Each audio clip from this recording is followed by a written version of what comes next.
ਜੀ, ਮੈਨੂੰ ਸਰਤ ਭੱਟ ਅਸੀਂ ਸੂਫੀ ਵਿਚਾਰ ਪ੍ਰਚਾਰ ਪਰਿਆ ਦੇ ਮੰਚ ਤੋਂ ਆਪਣਾ ਪ੍ਰੋਗਰਾਮ ਕਰ ਰਹੇ ਹਾਂ ਅੰਗ ਰੰਗ। ਤੇ ਇਹਦੇ ਵਿੱਚ ਜਿਹੜੇ ਸਾਡੇ ਅੱਜ ਦੇ ਮਹਿਮਾਨ ਨੇ, ਚੜ੍ਹਦੇ ਪੰਜਾਬ ਵੱਲੋਂ ਨੇ ਰਜਨੀ ਵਲੀਆ ਜੀ, ਜਿਹੜੇ ਇੱਕ ਸ਼ਾਇਰ ਵੀ ਨੇ, ਕਵਿਤਾ ਲਿਖਦੇ ਨੇ, ਕਹਾਣੀਆਂ ਲਿਖਦੇ ਨੇ। ਤੇ ਆਪਣਾ ਉਹਨਾਂ ਨੇ ਜਿਹੜੀਆਂ ਕਵਿਤਾ ਨੇ ਅਖਬਾਰਾਂ ਵਿੱਚ ਵੀ ਲਿਖੀਆਂ ਨੇ, ਤੇ ਮੈਗਜ਼ੀਨ ਦੇ ਵਿੱਚ ਵੀ ਉਹਨਾਂ ਦੀ ਕਵਿਤਾਵਾਂ ਛਪੀਆਂ ਨੇ। ਤੇ ਉਹਨਾਂ ਦੀ ਵੀਡੀਓ ਦੇ ਵਿੱਚ YouTube ਦੇ ਵਿੱਚ ਵੀ ਉਹਨਾਂ ਦੀ ਜਿਹੜੀਆਂ ਨੇ ਕਵਿਤਾ ਨੇ, ਤੁਹਾਨੂੰ ਕਹਾਣੀਆਂ, ਉਹਦੀਆਂ ਜਿਹੜੀਆਂ ਆਪਣਾ ਨਜ਼ਮਾਂ ਨੇ, ਉਹ ਤੁਸੀਂ ਪੜ੍ਹ ਸਕਦੇ ਹੋ। ਤੇ ਅੱਜ ਦੇ ਜਿਹੜੇ ਸਾਡੇ ਪ੍ਰਾਹੁਣੇ ਨੇ, ਉਹਨੇ ਰਜਨੀ ਵਲੀਆ ਜੀ, ਜਿਹੜੇ ਚੜ੍ਹਦੇ ਪੰਜਾਬ ਵੱਲੋਂ ਨੇ। ਤੇ ਇਹ ਜਿਹੜੇ ਆਪਣਾ ਇਹਨਾਂ ਦਾ ਪੇਸ਼ਾ ਜਿਹੜਾ ਉਸਤਾਦ ਦਾ ਵੇ। ਇਹ ਜਿਹੜੇ ਇਹਨਾਂ ਡਿਗਰੀਆਂ ਹਾਸਲ ਕੀਤੀਆਂ ਨੇ, MA ਆਪਣਾ ਪੋਲੀਟੀਕਲ ਸਾਇੰਸ ਕੀਤੀ ਹੈ, ਤੇ MA ਜਿਹੜੀ ਆਪਣਾ ਤਰੀਕ ਦੇ ਵਿੱਚ ਵੀ ਕੀਤੀ ਹੈ, B.Ed ਕੀਤੀ ਹੈ, ATET ਕੀਤੀ। ਯਾਨੀ ਉਸਤਾਦਾਂ ਨੇ ਜਿਹੜੀਆਂ ਡਿਗਰੀਆਂ ਨੇ, ਟੀਚਰਾਂ ਦੀਆਂ ਡਿਗਰੀਆਂ ਨੇ, ਉਹ ਇਹਨਾਂ ਨੇ ਹਾਸਲ ਕੀਤੀਆਂ ਨੇ। ਤੇ ਇਹਨਾਂ ਨੇ ਜਿਹੜਾ ਆਪਣਾ ਲਿਖਣਾ ਸ਼ੁਰੂ ਕੀਤਾ ਸੀ, ਉਹ 2006 ਤੋਂ ਕੀਤਾ ਸੀ। ਤੇ ਇਹ ਹੁਣ ਤੁਹਾਡੇ ਮਹਿਮਾਨ ਨੇ, ਜਿਹੜੀ ਦੂਸਰੀ ਗੱਲਬਾਤ ਉਹ ਤੁਹਾਨੂੰ ਦੱਸਣ ਦੇ। ਤੇ ਮੈਂ ਆਪਣੇ ਜਿਹੜੇ ਸਾਡੇ ਸਰੋਤੇ ਨੇ ਤੇ ਦਰਸ਼ਕੇ ਨੇ, ਉਹਨਾਂ ਨੂੰ ਮੈਂ ਆਪਣਾ ਨਮਸਤੇ ਕਹਿੰਦਾ ਵਾਂ, ਸਤਿ ਸ੍ਰੀ ਅਕਾਲ ਕਹਿੰਦਾ ਵਾਂ, ਤੇ ਆਪਣਾ ਹੈਲੋ ਕਹਿੰਦਾ ਵਾਂ, ਤੇ ਅਸਲਾਮ ਵਾਲੇਕਮ ਕਹਿੰਦੇ।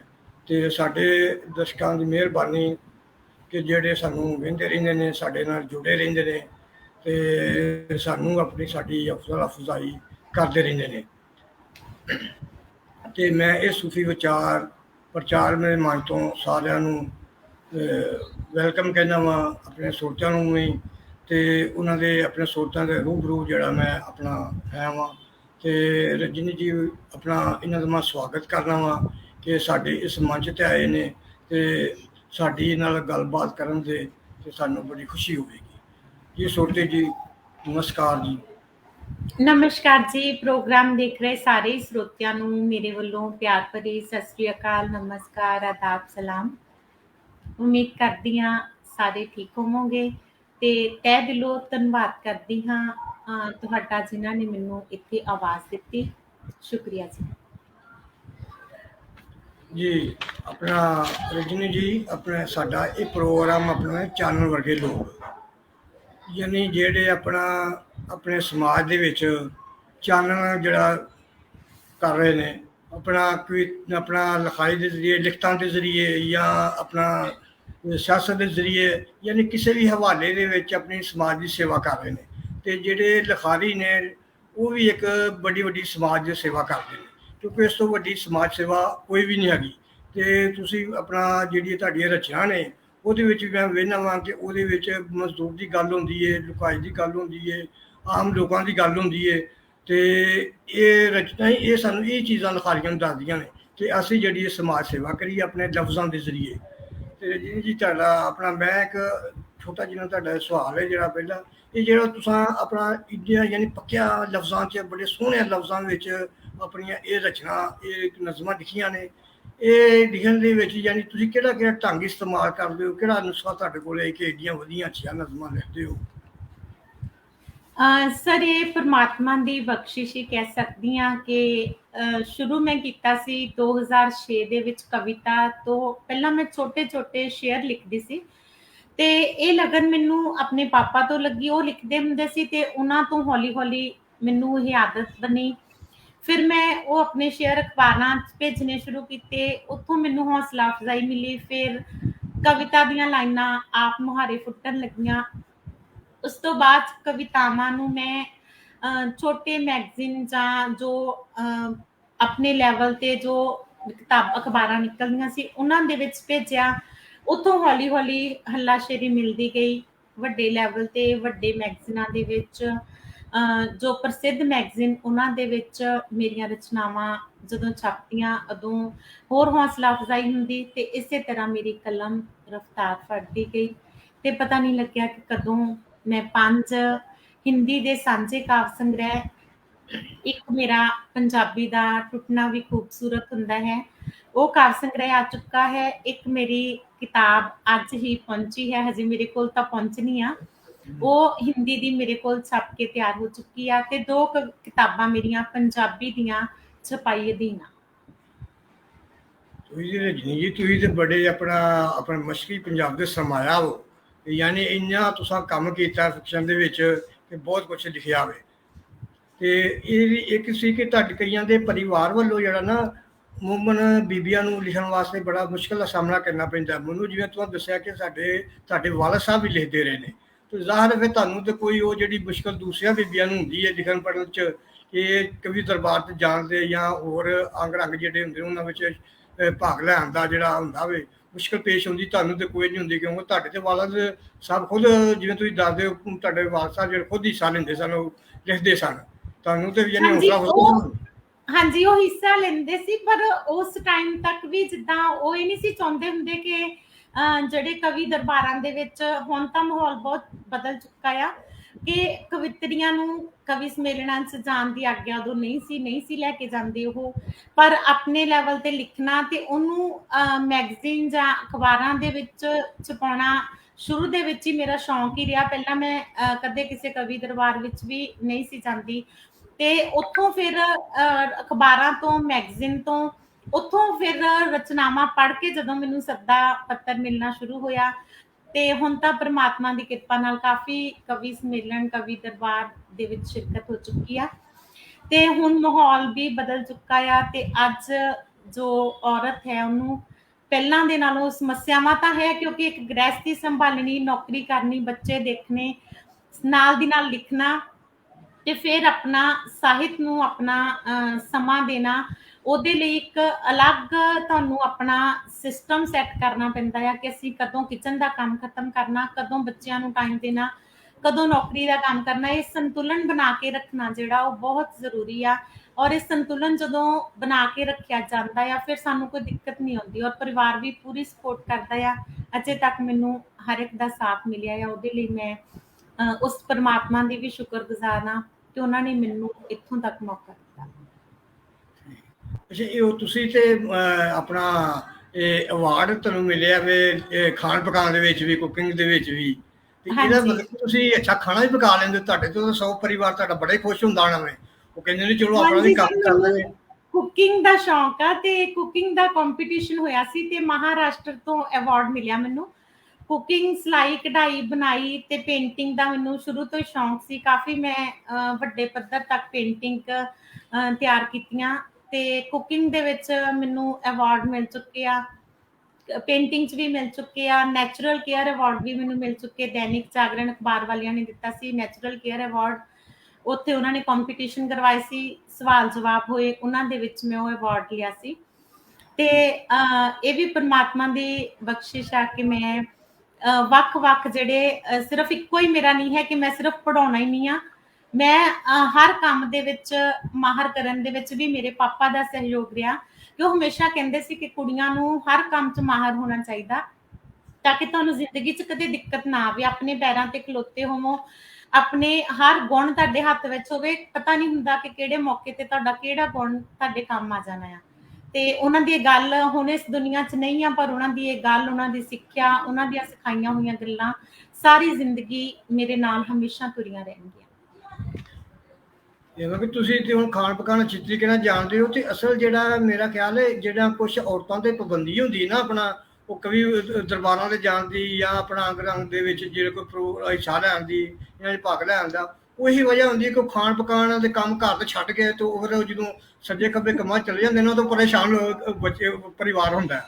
ਤੇ ਇਸ ਵਾਸਤੇ ਤੁਸੀਂ ਨਹੀਂ, ਪਹਿਲਾਂ ਇਹ ਗੱਲਾਂ ਦੇਖੋ, ਇਹੀ ਸੰਤੁਲਨ ਬਣਾ ਕੇ ਰੱਖਣਾ ਪੈਂਦਾ ਹੈ ਨਾ। ਜੇ ਆਪਾਂ ਇਹਨਾਂ ਚੀਜ਼ਾਂ ਨੂੰ, ਹਰ ਚੀਜ਼ ਦੀ ਇੱਕ ਅਲੱਗ ਟਾਈਮ, ਅਲੱਗ ਪੂਰਾ ਆਪਾਂ ਸੰਤੁਲਨ ਬਣਾ ਕੇ ਚੱਲੀਏ, ਪਲੈਨਿੰਗ ਕਰਕੇ ਚੱਲੀਏ, ਫਿਰ ਕਦੇ ਵੀ ਕੋਈ ਦਿੱਕਤ ਨਹੀਂ ਆਉਂਦੀ। ਹੁਣ ਜਦੋਂ ਤੁਸੀਂ ਵੀ ਮੈਨੂੰ ਦੱਸਿਆ ਤੇ ਮੈਂ ਉਹਦੇ ਹਿਸਾਬ ਦੇ ਨਾਲ ਆਪਣਾ ਸਾਰਾ ਕੰਮ ਸੈੱਟ ਕੀਤਾ ਕਿ ਮੈਂ ਇੰਨੇ ਵੱਜ ਕੇ ਇੰਨੇ ਮਿੰਟ ਤੇ ਆਹ ਕਰਨਾ ਆ।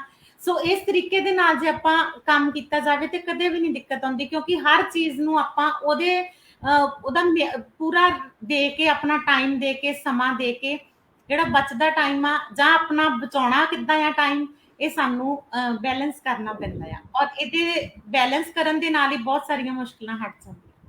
ਜੀ ਜੀ।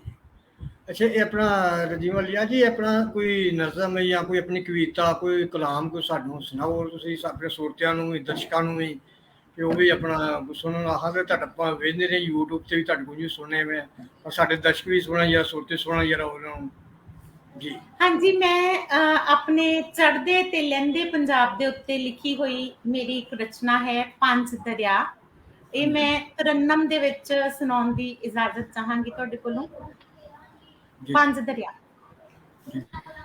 ਢਾਈ ਢਾਈ ਜੋ ਕਰਤੇ ਅੰਗਰੇਜ਼ਾਂ, ਖਟਿਆ ਨਹੀਂ ਉਹਨਾਂ ਦਾ ਪਾ। ਢਾਈ ਢਾਈ ਜੋ ਕਰਤੇ ਅੰਗਰੇਜ਼ਾਂ, ਖਟਿਆ ਨਹੀਂ ਉਹਨਾਂ ਦਾ ਪਾ। ਵਗਦੇ ਰਹੇ ਤੇ ਵਗਦੇ ਰਹਿਣਗੇ ਪੰਜ ਦਰਿਆ, ਪੰਜ ਦਰਿਆ। ਵਗਦੇ ਰਹੇ ਤੇ ਵਗਦੇ ਰਹਿਣਗੇ ਪੰਜ ਦਰਿਆ, ਪੰਜ ਦਰਿਆ। ਵੱਖ ਇੱਕ ਪਿਓ ਦੀ ਔਲਾਦ ਨੂੰ ਕਰਕੇ, ਅੱਜ ਮੈਂ ਕਹਿੰਦੀ ਹਾਂ ਰੱਬ ਕੋ ਡਰ ਕੇ। ਫੇਰ ਲਿਆ ਸੀ ਉਹਨਾਂ ਨੇ ਸਾਹ, ਵਗਦੇ ਰਹੇ ਤੇ ਵਗਦੇ ਰਹਿਣਗੇ ਪੰਜ ਦਰਿਆ, ਪੰਜ ਦਰਿਆ। ਦੰਗਾਈਆਂ ਨੇ ਦੰਗਿਆਂ ਦੇ ਵਿੱਚ ਡਰ ਭਰ ਦਿੱਤਾ ਸੀ ਸੰਗਿਆਂ ਦੇ ਵਿੱਚ। ਚੁੱਲ੍ਹਾ ਚੌਂਕਾ ਕਰਕੇ ਤਬਾਹ, ਵਗਦੇ ਰਹੇ ਤੇ ਵਗਦੇ ਰਹਿਣਗੇ ਪੰਜ ਦਰਿਆ, ਪੰਜ ਦਰਿਆ। ਸਭੇ ਰਲ ਕੇ ਬੈਠਦੇ ਸਨ ਈਦਾਂ ਕਰਕੇ,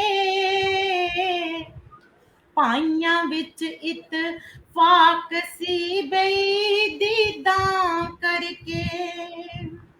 ਰਹਿੰਦੇ ਵਿੱਚ ਸਨ ਉਹਦੀ ਰਜ਼ਾ, ਵਗਦੇ ਰਹੇ ਤੇ ਵਗਦੇ ਰਹਿਣਗੇ ਪੰਜ ਦਰਿਆ, ਪੰਜ ਦਰਿਆ। ਰੱਬੀ ਜਿਨ੍ਹਾਂ ਦੀ ਸੋਚ ਵਿੱਚ ਸਨ ਪੈ ਗਏ ਵੱਟੇ, ਉਹਨਾਂ ਨੇ ਰਲ ਕੇ ਖਿੱਚ ਤੇ ਫੜ ਸਿਰੋਂ ਦੁਪੱਟੇ। ਰੱਬੀ ਜਿਨ੍ਹਾਂ ਦੀ ਸੋਚ ਵਿੱਚ ਸਨ ਪੈ ਗਏ ਵੱਟੇ, ਉਹਨਾਂ ਨੇ ਰਲ ਕੇ ਖਿੱਚ ਤੇ ਫੜ ਸਿਰੋਂ ਦੁਪੱਟੇ। ਭੈਣਾਂ ਨਾਲੋਂ ਕਰਕੇ ਰੱਖਤੇ ਅੱਡ ਪਰਾ, ਵਗਦੇ ਰਹੇ ਤੇ ਵਗਦੇ ਰਹਿਣਗੇ ਪੰਜ ਦਰਿਆ, ਪੰਜ ਦਰਿਆ। ਪਿਓ ਦਾ ਸ਼ਮਲਾ ਤੇ ਮਾਂ ਦੇ ਸਿਰ ਦੀ ਚੁੰਨੀ, ਆਪਣੀ ਕਰਕੇ ਹਵੇਲੜੀ ਸੀ ਤੁਰ ਪਏ ਸੁੰਨੀ। ਤੇ ਬੇਗਾਨੇ ਵਤਨ ਆ ਲਈ ਸੀ ਪਨਾਹ, ਵਗਦੇ ਰਹੇ ਤੇ ਵਗਦੇ ਰਹਿਣਗੇ ਪੰਜ ਦਰਿਆ, ਪੰਜ ਦਰਿਆ। ਉਸ ਘਰ ਮੇਰੀਆਂ ਗੁੱਡੀਆਂ ਪਟੋਲੇ, ਆਕੇ ਖੌਫ ਖਾਰਾਂ ਨੇ ਬੜੇ ਸਿਰੋਲੇ। ਸੀ ਚੁੱਲੀ ਉਹ ਸਾਡੇ ਉੱਡੀ ਸਵਾ, ਵਗਦੇ ਰਹੇ ਤੇ ਵਗਦੇ ਰਹਿਣਗੇ ਪੰਜ ਦਰਿਆ, ਪੰਜ ਦਰਿਆ। ਘਰ ਡੰਗਰ ਵੱਛਾ ਛੱਡ ਕੁੱਤੇ ਬਿੱਲੀਆਂ, ਅਸੀਂ ਸਭਨਾਂ ਨੇ ਅੱਖੀਆਂ ਕਰੀਆਂ ਸੀ ਗਿੱਲੀਆਂ। ਤੁਰਨ ਲੱਗੇ ਅੰਮੀ ਨੇ ਮਾਰੀ ਸੀ ਥਾ, ਵਗਦੇ ਰਹੇ ਤੇ ਵਗਦੇ ਰਹਿਣਗੇ ਪੰਜ ਦਰਿਆ, ਪੰਜ ਦਰਿਆ। हिना सलमा नज़्मां ने मेरियां भैनां, हिना सलमा नज़्मां ने मेरियां भैनां। सी की पता असी इत्थे ओथे रहना, छड्ड आई रजनी उस वेड़े चा छड़ आई रजनी, उस वेड़े चा वगदे रहे ते वगदे रहनगे पंज दरिया, पंज दरिया वगदे रहे ते वगदे रहनगे पंज दरिया, पंज दरिया। शुक्रिया। ਬੱਲੇ ਵਾਹ ਜੀ, ਬੱਲੇ ਵਾਹ ਜੀ। ਅੱਛਾ, ਇਹ ਜਿਸ ਤਰ੍ਹਾਂ ਤੁਹਾਡੇ ਵਿਚਾਰ ਨੇ ਆਪਣਾ ਦੋਵਾਂ ਚੜ੍ਹਦੇ ਪੰਜਾਬ ਦੇ ਤੇ ਲਹਿੰਦੇ ਪੰਜਾਬ ਦੀ ਜੁੜਨ ਦੇ ਬਾਰੇ, ਯਾਨੀ ਇਕੱਠੇ ਹੋਣ ਦੇ ਬਾਰੇ ਜਾਂ ਅੱਛੇ ਤਲਕਾਤ ਦੇ ਬਾਰੇ, ਇਸ ਉੱਥੇ ਦੇ ਜਿਹੜੇ ਲੋਕ ਜਿਹੜੇ ਆਪਣਾ ਚੜ੍ਹਦੇ ਪੰਜਾਬ 'ਚ ਨੇ ਜਾਂ ਇੰਡੀਆ 'ਚ ਨੇ, ਉਹ ਚਾਹੁੰਦੇ ਨੇ ਕਿ ਇਹ ਲੋਕ ਜਿਹੜੇ ਇੱਕ ਦੂਸਰੇ ਨਾਲ ਰਲ ਮਿਲ ਕੇ ਇੱਕ ਦੂਸਰੇ ਦੇ ਨਾਲ ਬਹਿਣ, ਇੱਕ ਦੂਸਰੇ ਨਾਲ ਰਲ ਮਿਲ ਕੇ ਇੱਕ ਦੂਸਰੇ ਮਾਮਲਾਤ ਸੁਲਝਾਉਣ। ਦੇਖੋ, ਜਦੋਂ ਵੀ ਸਾਡੇ ਦੇਸ਼ ਨੂੰ ਤੋੜਿਆ ਗਿਆ ਤੇ ਸਭ ਤੋਂ ਵੱਡਾ ਹਥਿਆਰ ਸੀ ਉਸ ਸਮੇਂ ਧਰਮ ਦੀ ਕੱਟੜਤਾ, ਜਿਹੜੀ ਕਿ ਅੱਜ ਵੀ ਦੁਨੀਆ ਦੇ ਵਿੱਚ ਹੋਰ ਵੱਧ ਰਹੀ ਆ, ਹੋਰ ਫੈਲ ਰਹੀ ਆ। ਅਸੀਂ ਕਿੰਨੀਆਂ ਵੀ ਕੋਸ਼ਿਸ਼ਾਂ ਕਰ ਲਈਏ, ਜੋ ਆਵਾਮ ਆ ਇਹਨੂੰ ਰਾਜਨੀਤੀ ਇਕੱਠਾ ਨਹੀਂ ਹੋਣ ਦਊਗੀ, ਨਹੀਂ ਹੋਣ ਦਿੰਦੀ, ਤੇ ਹਮੇਸ਼ਾ ਹੀ ਆਮ ਆਵਾਮ ਦੇ ਵਿੱਚੋਂ ਬਹੁਤ ਸਾਰੇ ਲੋਕ ਇੱਛਾ ਰੱਖਦੇ ਆ ਕਿ ਅਸੀਂ ਇੱਕ ਦੂਸਰੇ ਨੂੰ ਮਿਲੀਏ, ਇੱਕ ਦੂਸਰੇ ਦੇ ਦੇਸ਼ ਵਿੱਚ ਆਈਏ ਜਾਈਏ, ਕਿਉਂਕਿ ਸਾਡਾ ਕਲਚਰ, ਸਾਡਾ ਸਾਂਝਾ ਸੱਭਿਆਚਾਰ, ਸਾਡੇ ਲਫ਼ਜ਼, ਸਾਡੀ ਬੋਲੀ, ਸਾਰਾ ਕੁਝ ਇੱਕ ਆ। ਪਰ ਇਹਦੇ ਵਿੱਚ ਜਦੋਂ ਰਾਜਨੀਤੀ ਆ ਜਾਂਦੀ ਆ ਤੇ ਉਹ ਕਦੇ ਵੀ ਨਹੀਂ ਚਾਹੂਗੀ ਕਿ ਇਹ ਆਵਾਮ ਇਕੱਠੀ ਹੋ ਸਕੇ, ਕਿਉਂਕਿ ਅਸੀਂ ਜੋ ਵੀ ਭੁਗਤਿਆ, ਜੋ ਵੀ ਹੰਡਾਇਆ, ਜੋ ਵੀ ਸਾਡੇ ਪੁਰਖਿਆਂ ਨੇ ਆਪਣੇ ਤਨ ਦੇ ਉੱਪਰ ਸਹਿਣ ਕੀਤਾ, ਉਹਦੇ ਵਿੱਚ ਆਮ ਆਵਾਮ ਦੇ ਕਸੂਰ ਨਾਲੋਂ ਜ਼ਿਆਦਾ ਕਸੂਰ ਰਾਜਨੀਤੀ ਦਾ ਸੀ, ਔਰ ਰਾਜਨੀਤੀ ਅੱਜ ਵੀ ਉਸੇ ਤਰ੍ਹਾਂ ਆਮ ਆਵਾਮ ਤੇ ਹਾਵੀ ਆ। ਆਪਣੇ ਖਾਸ ਤੌਰ ਤੇ ਸਾਹਿਤਿਕ ਤੌਰ ਦੇ ਉੱਤੇ ਹਰ ਸਾਹਿਤਕਾਰ ਚਾਹੁੰਦਾ ਆ, ਹਰ ਕਵੀ ਚਾਹੁੰਦਾ ਆ, ਮੈਂ ਖੁਦ ਚਾਹੁੰਦੀ ਆ ਕਿ ਅਸੀਂ ਇੱਕ ਦੂਸਰੇ ਦੇ ਨਾਲ ਰਚਨਾਵਾਂ ਦੀ ਸਾਂਝ ਪਾਈਏ, ਆਪਸ ਵਿੱਚ ਇੱਕ ਦੂਸਰੇ ਨਾਲ ਜੁੜੀਏ, ਆਪਸ ਵਿੱਚ ਇੱਕ ਦੂਸਰੇ ਨੂੰ ਮਿਲੀਏ। ਪਰ ਇੱਕ ਆਮ ਤੌਰ ਤੇ ਇਹ ਵੀ ਇੱਕ ਸੱਚਾਈ ਮੰਨੀ ਜਾ ਸਕਦੀ ਆ ਕਿ ਜੋ ਇੱਕ ਦੂਜੇ ਤੇ ਭਰੋਸਾ ਲੋਕਾਂ ਦਾ, ਉਹ ਰਾਜਨੀਤੀ ਦੇ ਕਰਕੇ, ਧਾਰਮਿਕ ਕੱਟੜਤਾ ਦੇ ਕਰਕੇ ਟੁੱਟ ਚੁੱਕਾ ਆ। ਤੇ ਜਿਹਦੇ ਮਤਲਬ ਇੱਕ ਸੱਚਾਈ ਆ ਕਿ ਇਸ ਭਰੋਸੇ ਨੂੰ ਤਾਂ ਕਾਇਮ ਨਹੀਂ ਕੀਤਾ ਜਾ ਸਕਦਾ, ਪਰ ਇੱਕ ਕਵੀ, ਇੱਕ ਸਾਹਿਤਕਾਰ ਆਪਣੇ ਵੱਲੋਂ ਇਹ ਕੋਸ਼ਿਸ਼ ਕਰ ਰਿਹਾ ਆ, ਕਰ ਸਕਦਾ ਆ। ਅਸੀਂ ਆਪਣੀਆਂ ਨਜ਼ਮਾਂ ਨਾਲ, ਆਪਣੀਆਂ ਕਵਿਤਾਵਾਂ ਦੇ ਨਾਲ ਇੱਕ ਦੂਸਰੇ ਦੀ ਸਾਂਝ, ਜਿਹੜੀ ਕਿ ਕਦੇ ਵੀ ਨਹੀਂ ਸੀ ਟੁੱਟੀ, ਦਿਲੋਂ ਅਸੀਂ ਅੱਜ ਵੀ ਜੁੜੇ ਹਾਂ, ਦਿਲੋਂ ਅਸੀਂ ਉਦੋਂ ਵੀ ਜੁੜੇ ਹੋਏ ਸੀ। ਸਿਰਫ ਹਾਲਾਤ, ਵਕਤ ਜਿਹੜੀ ਸੀ, ਮੌਕੇ ਦੀ ਨਜ਼ਾਕਤ ਜਿਹੜੀ ਸੀ, ਉਹਨੇ ਇਹ ਵੰਡੀਆਂ ਪਾ ਦਿੱਤੀਆਂ। ਤੇ ਅਸੀਂ ਤੇ ਹਮੇਸ਼ਾ ਹੀ ਆਮ ਆਵਾਮ ਦੀ ਹਮੇਸ਼ਾ ਹੀ ਕੋਸ਼ਿਸ਼ ਹੁੰਦੀ ਆ ਕਿ ਇਸੇ ਤਰ੍ਹਾਂ ਰਲ ਕੇ ਤੁਰੀਏ, ਰਲ ਕੇ ਜੁੜੀਏ ਤੇ ਹਮੇਸ਼ਾ ਇੱਕ ਦੂਸਰੇ ਨਾਲ ਦਿਲੋਂ ਜੁੜੀਏ ਰਹੀਏ।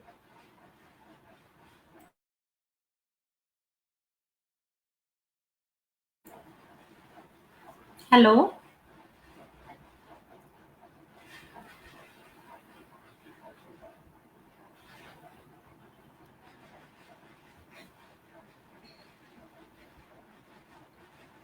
ਹੈਲੋ,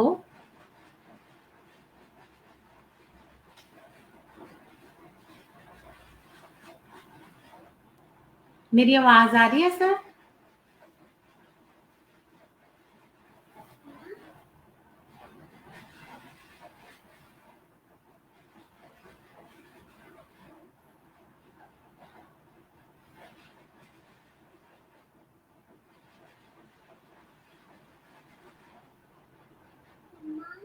ਹੈਲੋ, ਹਾਂਜੀ ਸਰ।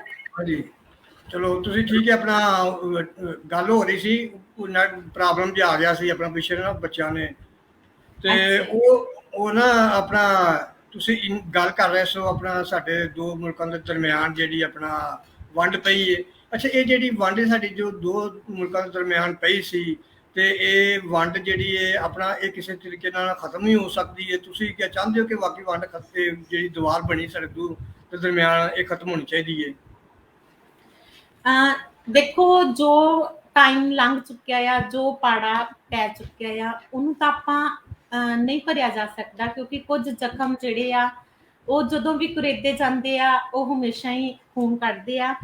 ਤੇ ਜਦੋਂ ਵੀ ਦੋ ਦੇਸ਼ਾਂ ਦੀ ਆਵਾਮ ਦੇ ਵਿੱਚੋਂ ਜਦੋਂ ਫੌਜ 'ਚ ਭਰਤੀ ਹੁੰਦੀ ਆ ਤਾਂ ਉਹ ਇਸੇ ਕਰਕੇ ਹੁੰਦੀ ਆ ਕਿ ਬਸ ਅਸੀਂ ਹਿੰਦੁਸਤਾਨ ਤੇ ਪਾਕਿਸਤਾਨ ਦੇ ਬਾਰਡਰ ਤੇ ਜਾ ਕੇ ਹਥਿਆਰ ਹੀ ਚੁੱਕਣੇ ਆ।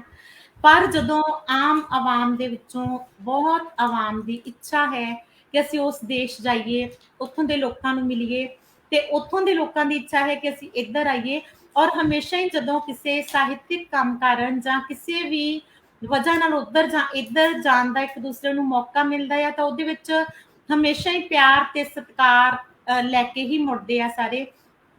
ਪਰ ਕਿਉਂਕਿ ਇਹ ਪਾੜਾ ਜਿਹੜਾ ਹੈ ਉਹ ਬਹੁਤ ਸਾਰੇ ਹਾਲਾਤਾਂ ਦੇ ਕਾਰਨ ਔਰ ਦੇਸ਼ ਦੀ ਪੋਲਿਟਿਕਸ ਦੇ ਕਾਰਨ, ਰਾਜਨੀਤੀ ਦੇ ਕਾਰਨ ਇੰਨਾ ਵਧਾਇਆ ਜਾ ਚੁੱਕਾ ਆ ਕਿ ਉਹਨੂੰ ਖਤਮ ਤਾਂ ਨਹੀਂ ਕੀਤਾ ਜਾ ਸਕਦਾ, ਉਹਨੂੰ ਘਟਾਉਣ ਦੀਆਂ ਕੋਸ਼ਿਸ਼ਾਂ ਕੀਤੀਆਂ ਜਾ ਸਕਦੀਆਂ ਔਰ ਜਾ ਰਹੀਆਂ ਆ। ਇੱਕ ਸਾਹਿਤਕਾਰ ਵੱਲੋਂ, ਇੱਕ ਕਵੀ ਵੱਲੋਂ, ਆਮ ਲੋਕਾਂ ਵੱਲੋਂ, ਤੇ ਹਰ ਇੱਕ ਦੀ ਆਪਣੀ ਸੋਚ ਹੁੰਦੀ ਆ, ਸਮਝ ਹੁੰਦੀ ਆ। ਬਹੁਤ ਸਾਰੇ ਲੋਕ ਇਹਨੂੰ ਧਾਰਮਿਕ ਕੱਟੜਤਾ ਨੂੰ ਬਣਾਈ ਰੱਖਣਾ ਚਾਹੁੰਦੇ ਤੇ ਬਹੁਤ ਸਾਰੇ ਲੋਕ ਚਾਹੁੰਦੇ ਆ ਕਿ ਇਸ ਚੀਜ਼ ਨੂੰ ਮਿਟਾ ਕੇ ਇੱਕ ਦੂਸਰੇ ਨਾਲ ਭਾਈਚਾਰਕ ਸਾਂਝ ਪੈਦਾ ਕੀਤੀ ਜਾਵੇ।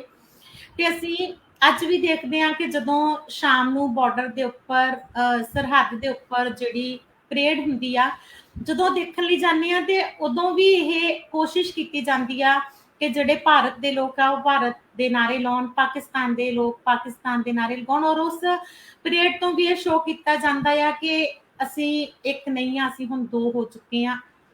ਤੇ ਇੱਕ ਵਾਰੀ ਪਿਆ ਹੋਇਆ ਪਾੜਾ ਜਿਹੜਾ ਆ, ਇੱਕ ਵਾਰੀ ਜਿਹੜੀ ਪਾਰਟੀਸ਼ਨ ਆ, ਜਿਹੜੀ ਇਹ ਦੋ ਹੋਣ ਦੀ ਘਟਨਾ ਆ, ਇਹ ਇੰਨੀ ਵੀ ਸੁਖਾਲੀ ਨਹੀਂ ਕਿ ਅਸੀਂ ਇਹਨੂੰ ਤਾਰ ਨੂੰ ਚੁੱਕ ਦਈਏ ਤੇ ਅਸੀਂ ਇੱਕ ਹੋ ਜਾਈਏ, ਕਿਉਂਕਿ ਇਹਨਾਂ ਵਿੱਚ ਬਹੁਤ ਸਮਾਂ ਤੇ ਬਹੁਤ ਗੱਲਾਂ ਆ ਚੁੱਕੀਆਂ ਆ। ਪਰ ਫਿਰ ਵੀ ਅਸੀਂ ਆਪਣੀ ਆਪਸੀ ਸਾਂਝ, ਕਿਉਂਕਿ ਨਾ ਤਾਂ ਕਦੇ ਟੁੱਟ ਸਕਦੀ ਆ, ਨਾ ਕਦੇ ਆਪਸ ਦੇ ਵਿੱਚ ਇੱਕ ਦੂਜੇ ਤੋਂ ਦੂਰ ਹੋ ਸਕਦੇ ਆ। ਤੇ ਅੱਜ ਵੀ ਅਸੀਂ ਅੰਦਰੋਂ ਉਹੀ ਮਹਿਸੂਸ ਕਰਦੇ ਆ ਜੋ ਹਮੇਸ਼ਾ ਹੀ ਕਰਦੇ ਰਹੇ ਸੀ ਕਿ ਅਸੀਂ ਆਪਸ ਦੇ ਵਿੱਚ, ਆਪਸ ਸਾਂਝ ਸਾਡੀ ਜਿਹੜੀ ਆ ਉਹ ਅੰਦਰੋਂ ਜੁੜੀ ਹੋਈ ਆ।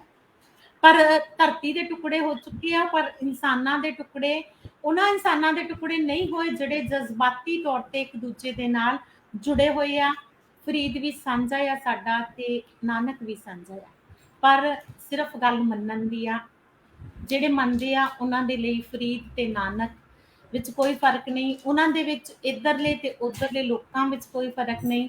ਤੇ ਖਾਸ ਤੌਰ ਤੇ ਸਾਹਿਤ ਦੇ ਵਿੱਚ ਇਹਦੇ ਲਈ ਬਹੁਤ ਕੋਸ਼ਿਸ਼ਾਂ ਹੋ ਰਹੀਆਂ ਆ ਔਰ ਉਮੀਦ ਕਰਦੇ ਆ ਕਿ ਇੰਸ਼ਾਅੱਲਾ ਇਹ ਦੂਰੀਆਂ ਘਟਣ, ਵਧਣ ਦੀ ਬਜਾਏ ਘਟਣ। ਪਰ ਇਹਦੇ ਲਈ ਆਮ ਆਵਾਮ ਨੂੰ ਕੋਸ਼ਿਸ਼ਾਂ ਕਰਨ ਦੇ ਨਾਲ ਨਾਲ ਰਾਜਨੀਤੀ ਜਿਹੜੀ ਆ ਉਹਨੂੰ ਵਿੱਚ ਜੇ ਸਹੀ ਪੋਜ਼ਿਟਿਵ ਸਕਾਰਾਤਮਕ ਕੋਸ਼ਿਸ਼ ਉਹਦੇ ਵੱਲੋਂ ਹੋਏ ਤਾਂ ਹੀ ਇਹ ਦੂਰੀਆਂ ਘਟਾਈਆਂ ਜਾਣ।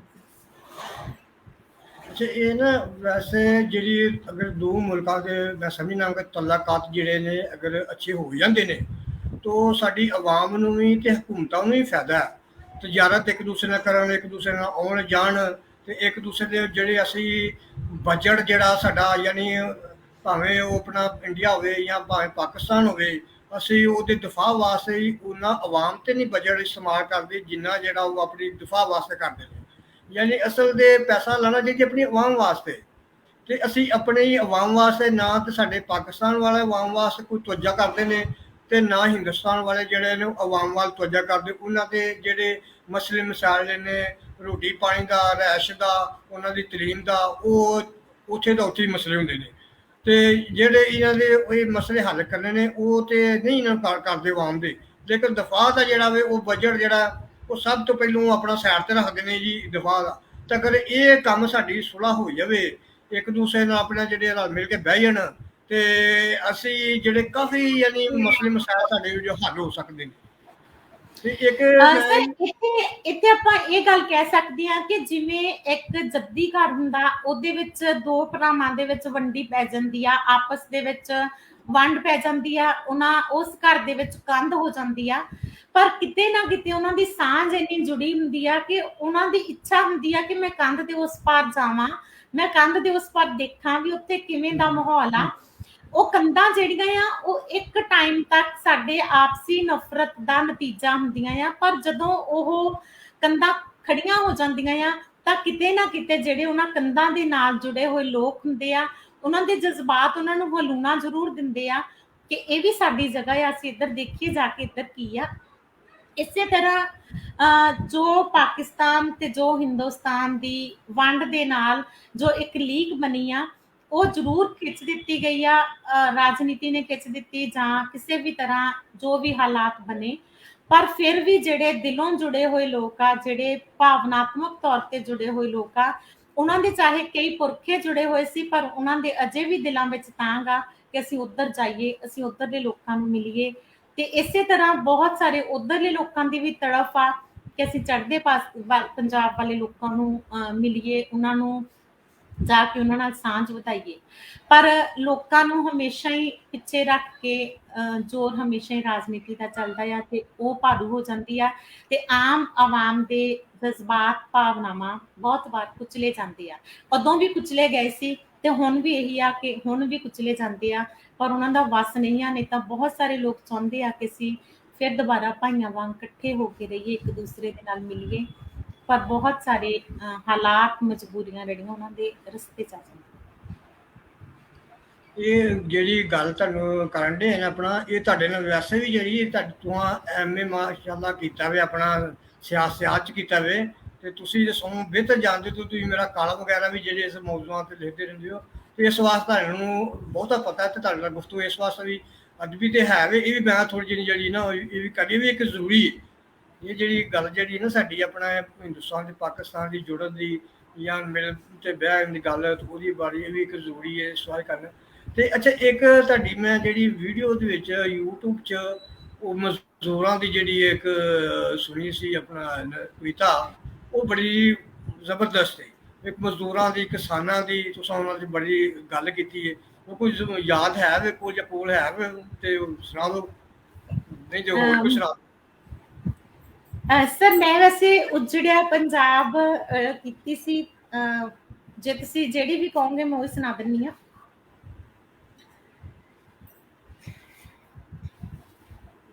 मजदूर कविता है मेरी लिखी हुई मजदूरां दे उपर, और मैं लिखी सी 1 मई ਨੂੰ ਜਦੋਂ ਮਜ਼ਦੂਰ ਦਿਵਸ ਮਨਾਇਆ ਜਾਂਦਾ ਆ। ਰਹਿੰਦੇ ਰਹੇ ਅਸੀਂ ਝੁੱਗੀਆਂ ਦੇ ਵਿੱਚ, ਰਹਿੰਦੇ ਰਹੇ ਅਸੀਂ ਝੁੱਗੀਆਂ ਦੇ ਵਿੱਚ, ਥੋਹਰਾਂ ਉੱਗੀਆਂ ਦੇ ਵਿੱਚ, ਸਾਰੀ ਉਮਰ ਮਾਂ ਮੇਰੀ ਨੂੰ ਇਹ ਹਿਰਵਾ ਸਤਾਉਂਦਾ ਰਿਹਾ, ਸਾਰੀ ਉਮਰ ਮਾਂ ਮੇਰੀ ਨੂੰ ਇਹ ਹਿਰਵਾ ਸਤਾਉਂਦਾ ਰਿਹਾ। ਮੈਂ ਤਸਲਾ ਗਾਰਾ ਚੁੱਕ ਕੇ ਭੁੱਖੇ ਢਿੱਡ ਹੀ ਸੌਂਦਾ ਰਿਹਾ। ਰੋਟੀ ਰੋਟੀ ਕਰਦੀ ਰਹੀ ਮਾਂ, ਹੱਥ ਦੇ ਨਾ ਸਕੀ ਕਿਤਾਬ, ਭਵਿੱਖ ਮੇਰੇ ਨੂੰ ਖਾ ਕੇ ਛੱਡਿਆ ਇਸ ਨੋਟਾਂ ਵਾਲੇ ਨਵਾਬ। ਪਿਓ ਦੀ ਜੁੱਤੀ ਪਾਉਣ ਲੱਗਾ ਜਦ, ਇੱਕ ਮਿਲ ਗਈ ਤਦ ਮਹਿਬੂਬਾ, ਦੇਖਦਿਆਂ ਹੀ ਦੇਖਦਿਆਂ ਸਾਡਾ ਬਣ ਗਿਆ ਪਿਆਰ ਅਜੂਬਾ। ਦੋਵਾਂ ਨੇ ਸੀ ਸਾਥ ਨਿਭਾਇਆ, ਪੈ ਗਈ ਯਾਰੀ ਗੂੜੀ, ਜੋ ਉਸ ਮੰਗੀ ਮੇਰੇ ਕੋਲੋਂ ਉਹਦੇ ਲਈ ਲਿਆ ਨਾ ਸਕਿਆ ਚੂੜੀ। ਅੱਖੀਆਂ ਵਿੱਚੋਂ ਸੋਹਣੇ ਸੁਪਨੇ, ਅੱਖੀਆਂ ਵਿੱਚੋਂ ਸੋਹਣੇ ਸੁਪਨੇ, ਹੰਝੂ ਬਣ ਵਹਿ ਜਾਂਦੇ ਰਹੇ। ਮੱਥੇ ਮੇਰੇ ਗਰੀਬੀ ਦੇ ਨਾਂ ਦਾ ਕਾਲਾ ਟਿੱਕਾ ਰੋਜ਼ ਲਗਾਉਂਦੇ ਰਹੇ। ਬਸਤੇ ਦੇ ਨਾਲ ਜੀਣ ਦਾ ਸੁਪਨਾ ਮਰ ਚੁੱਕਿਆ ਹੈ, ਬਸਤੇ ਦੇ ਨਾਲ ਜੀਣ ਦਾ ਸੁਪਨਾ ਮਰ ਚੁੱਕਿਆ ਹੈ। ਮਿਹਨਤ ਕਰ ਜਿੱਤਣ ਦਾ ਜਜ਼ਬਾ ਹਾਰ ਚੁੱਕਿਆ ਹੈ। ਮੈਂ ਬਜਰੀ ਸੀਮੈਂਟ ਰੇਤਾ ਦੇ ਨਾਲ ਭਾਵੇਂ ਹਾਂ ਮਜ਼ਦੂਰੀ ਕਰਦਾ, ਮਾਂ ਦਾ ਢਿੱਡ ਭਰਨ ਦੀ ਖਾਤਰ ਰੋਟੀ ਲਈ ਮਿਹਨਤ ਪੂਰੀ ਕਰਦਾ। ਥੱਕਿਆ ਟੁੱਟਿਆ ਹੰਭਿਆ ਹਾਰਿਆ, ਰੋਜ਼ ਜਦੋਂ ਮੈਂ ਘਰ ਆਉਂਦਾ ਹਾਂ। ਥੱਕਿਆ ਟੁੱਟਿਆ ਹੰਭਿਆ ਹਾਰਿਆ, ਰੋਜ਼ ਜਦੋਂ ਮੈਂ ਘਰ ਆਉਂਦਾ ਹਾਂ।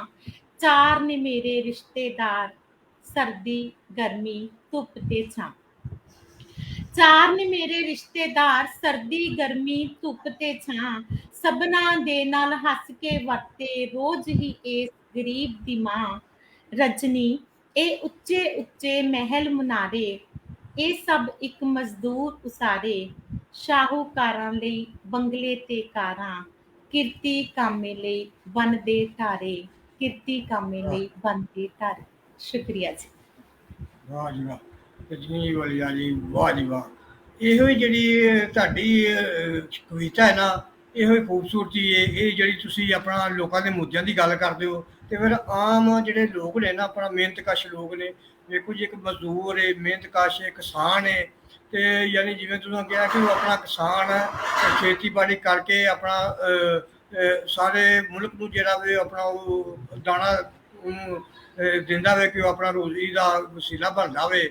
ਤੇ ਵੱਡੀਆਂ ਮਜ਼ਦੂਰ ਜਿਹੜਾ ਵੇ ਆਪਣੇ ਮੋਢੇ ਤੇ ਇੱਟਾਂ ਸੁੱਟ ਕੇ, ਆਪਣੇ ਤੇ ਚੁੱਕ ਕੇ ਆਪਣਾ ਇੱਟਾਂ, ਤੇ ਉਹ ਆਪਣੇ ਮਹੱਲ ਵੱਡੇ ਵੱਡੇ ਬਣਾਉਂਦਾ।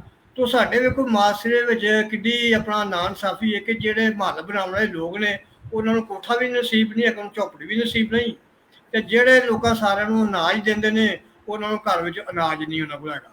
ਤੇ ਇਹ ਜਿਹੜੀਆਂ ਗੱਲਾਂ ਨੇ, ਇਹ ਜਿਹੜੀ ਉੱਚ ਨੀਚ ਜਾਂ ਜਿਹੜੀ ਇਹ ਵੰਡ ਹੈ ਤਬਕਿਆਂ ਦੇ ਦਰਮਿਆਨ, ਤੇ ਇਹਨੂੰ ਬੜੇ ਅੱਛੇ ਤਰੀਕੇ ਨਾਲ, ਬੜੇ ਅੱਛੇ ਅੰਦਾਜ਼ ਨਾਲ ਤੁਸੀਂ ਆਪਣੇ ਕਵਿਤਾ ਦੇ ਜ਼ਰੀਏ, ਆਪਣੇ ਲਫ਼ਜ਼ਾਂ ਦੇ ਜ਼ਰੀਏ ਲੋਕਾਂ ਨੂੰ ਆਪਣਾ ਉਹਨਾਂ ਦੇ ਰੂਬਰੂ ਕੀਤੇ, ਆਪਣਾ ਮੁੱਦਾ ਜਿਹੜਾ ਵੀ ਲੋਕਾਂ ਦਾ। ਤੇ ਆਪਣਾ ਆਪਣਾ ਰਜਨੀ ਜੀ, ਅੱਛਾ ਇਹ ਹੁਣ ਗੱਲ ਅੱਗੇ ਜਿਹੜੀ ਅਸੀਂ ਸ਼ੁਰੂ ਕੀਤੀ ਹੈ, ਤੇ ਉਹ ਵੀ ਕਰਦੇ ਆ, ਕਿਉਂਕਿ ਉਹ ਵੀ ਸਾਡੀ ਗੱਲ ਜ਼ਰੂਰੀ ਹੈ। ਅੱਛਾ, ਉਹ ਇਹ ਜਿਹੜੀ ਅਸਲ ਸਾਡਾ ਜਿਹੜਾ ਮੁੱਦਾ ਵੇ ਨਾ, ਲੜਾਈ ਜਿਹੜੀ ਹੈ ਉਹ ਇੰਡੀਆ ਦੀ ਤੇ ਪਾਕਿਸਤਾਨ ਦੀ, ਉਹ ਹੁੰਦੀ ਹੈ ਕਸ਼ਮੀਰ ਦੀ ਵਜ੍ਹਾ ਨਾਲ। ਕਿ ਜੀ ਕਸ਼ਮੀਰ ਬਿਲਕੁਲ। ਜਿਹੜਾ ਹੈ ਨਾ, ਉਹ ਕਸ਼ਮੀਰ ਦਾ ਇੱਕ ਮਸਲਾ ਬਣਿਆ ਵਾ ਸਾਡੇ ਵਿੱਚ, ਹੈ। ਤੇ ਹਾਂਜੀ। ਅਜੇ ਹਾਲਾ ਮਸਲਾ ਨਹੀਂ ਹੈਗਾ, ਲੇਕਿਨ ਇੱਕ ਮਸਲਾ ਬਣ ਗਿਆ ਵੇ। ਤੇ ਉਹ ਅਸੀਂ ਇਹ ਮਸਲੇ ਤੋਂ ਸਾਡੀ ਕੀ ਮਾਮਲਾ ਕਿਸ ਤਰ੍ਹਾਂ ਹੱਲ ਹੋ ਸਕਦਾ, ਇਹ ਮਸਲਾ ਕਿਸ ਤਰੀਕੇ ਨਾਲ ਤੁਸੀਂ ਵੇਖਦੇ ਹੋ ਇਸ ਮਾਮਲੇ ਨੂੰ? ਦੇਖੋ ਸਰ, ਜਿਹੜਾ ਮਸਲੇ ਨੇ, ਇਹ ਵੱਡੇ ਮਸਲੇ, ਇਹ ਰਾਜਨੀਤੀ ਦੇ ਵਿੱਚ ਉਲਝੇ ਹੋਏ ਨੇ। ਵੱਡੇ ਮਸਲੇ, ਵੱਡੇ ਲੋਕ, ਵੱਡੀ ਦੁਨੀਆ ਦੇ ਜਿਹੜੇ ਦੇਸ਼, ਉਹਨਾਂ ਦੇ ਬਾਰੇ ਹਰ ਇੱਕ ਦਾ ਵਿਚਾਰ ਵੱਖਰਾ ਹੁੰਦਾ। ਤੇ ਹਰ ਇੱਕ ਜਿਹੜਾ ਇਨਸਾਨ ਆ, ਉਹਦੀ ਆਪਣੀ ਸੋਚ ਆ ਇਸ ਮਸਲਿਆਂ ਦੇ ਉੱਤੇ। ਤੇ ਇਹ ਮਸਲੇ ਜਿਹੜੇ ਆ, ਖੜੇ ਵੀ ਖੁਦ ਹੀ ਕੀਤੇ ਗਏ ਆ। ਰਾਜਨੀਤੀ ਨੇ ਹੀ ਇਹਨਾਂ ਮਸਲਿਆਂ ਨੂੰ ਖੜੇ ਕੀਤਾ ਆ। ਜਿਸ ਟਾਈਮ ਤੇ ਇਹਨਾਂ ਮਸਲਿਆਂ ਨੂੰ ਨਿਪਟਾਇਆ ਜਾ ਸਕਦਾ ਸੀ, ਉਸ ਟਾਈਮ ਤੇ ਇਹਨਾਂ ਮਸਲਿਆਂ ਨੂੰ ਨਹੀਂ ਨਿਪਟਾਇਆ ਗਿਆ। ਇਸ ਕਰਕੇ ਇਹ ਹੌਲੀ ਹੌਲੀ ਇਹ ਮੁੱਦੇ ਵੱਧਦੇ ਗਏ।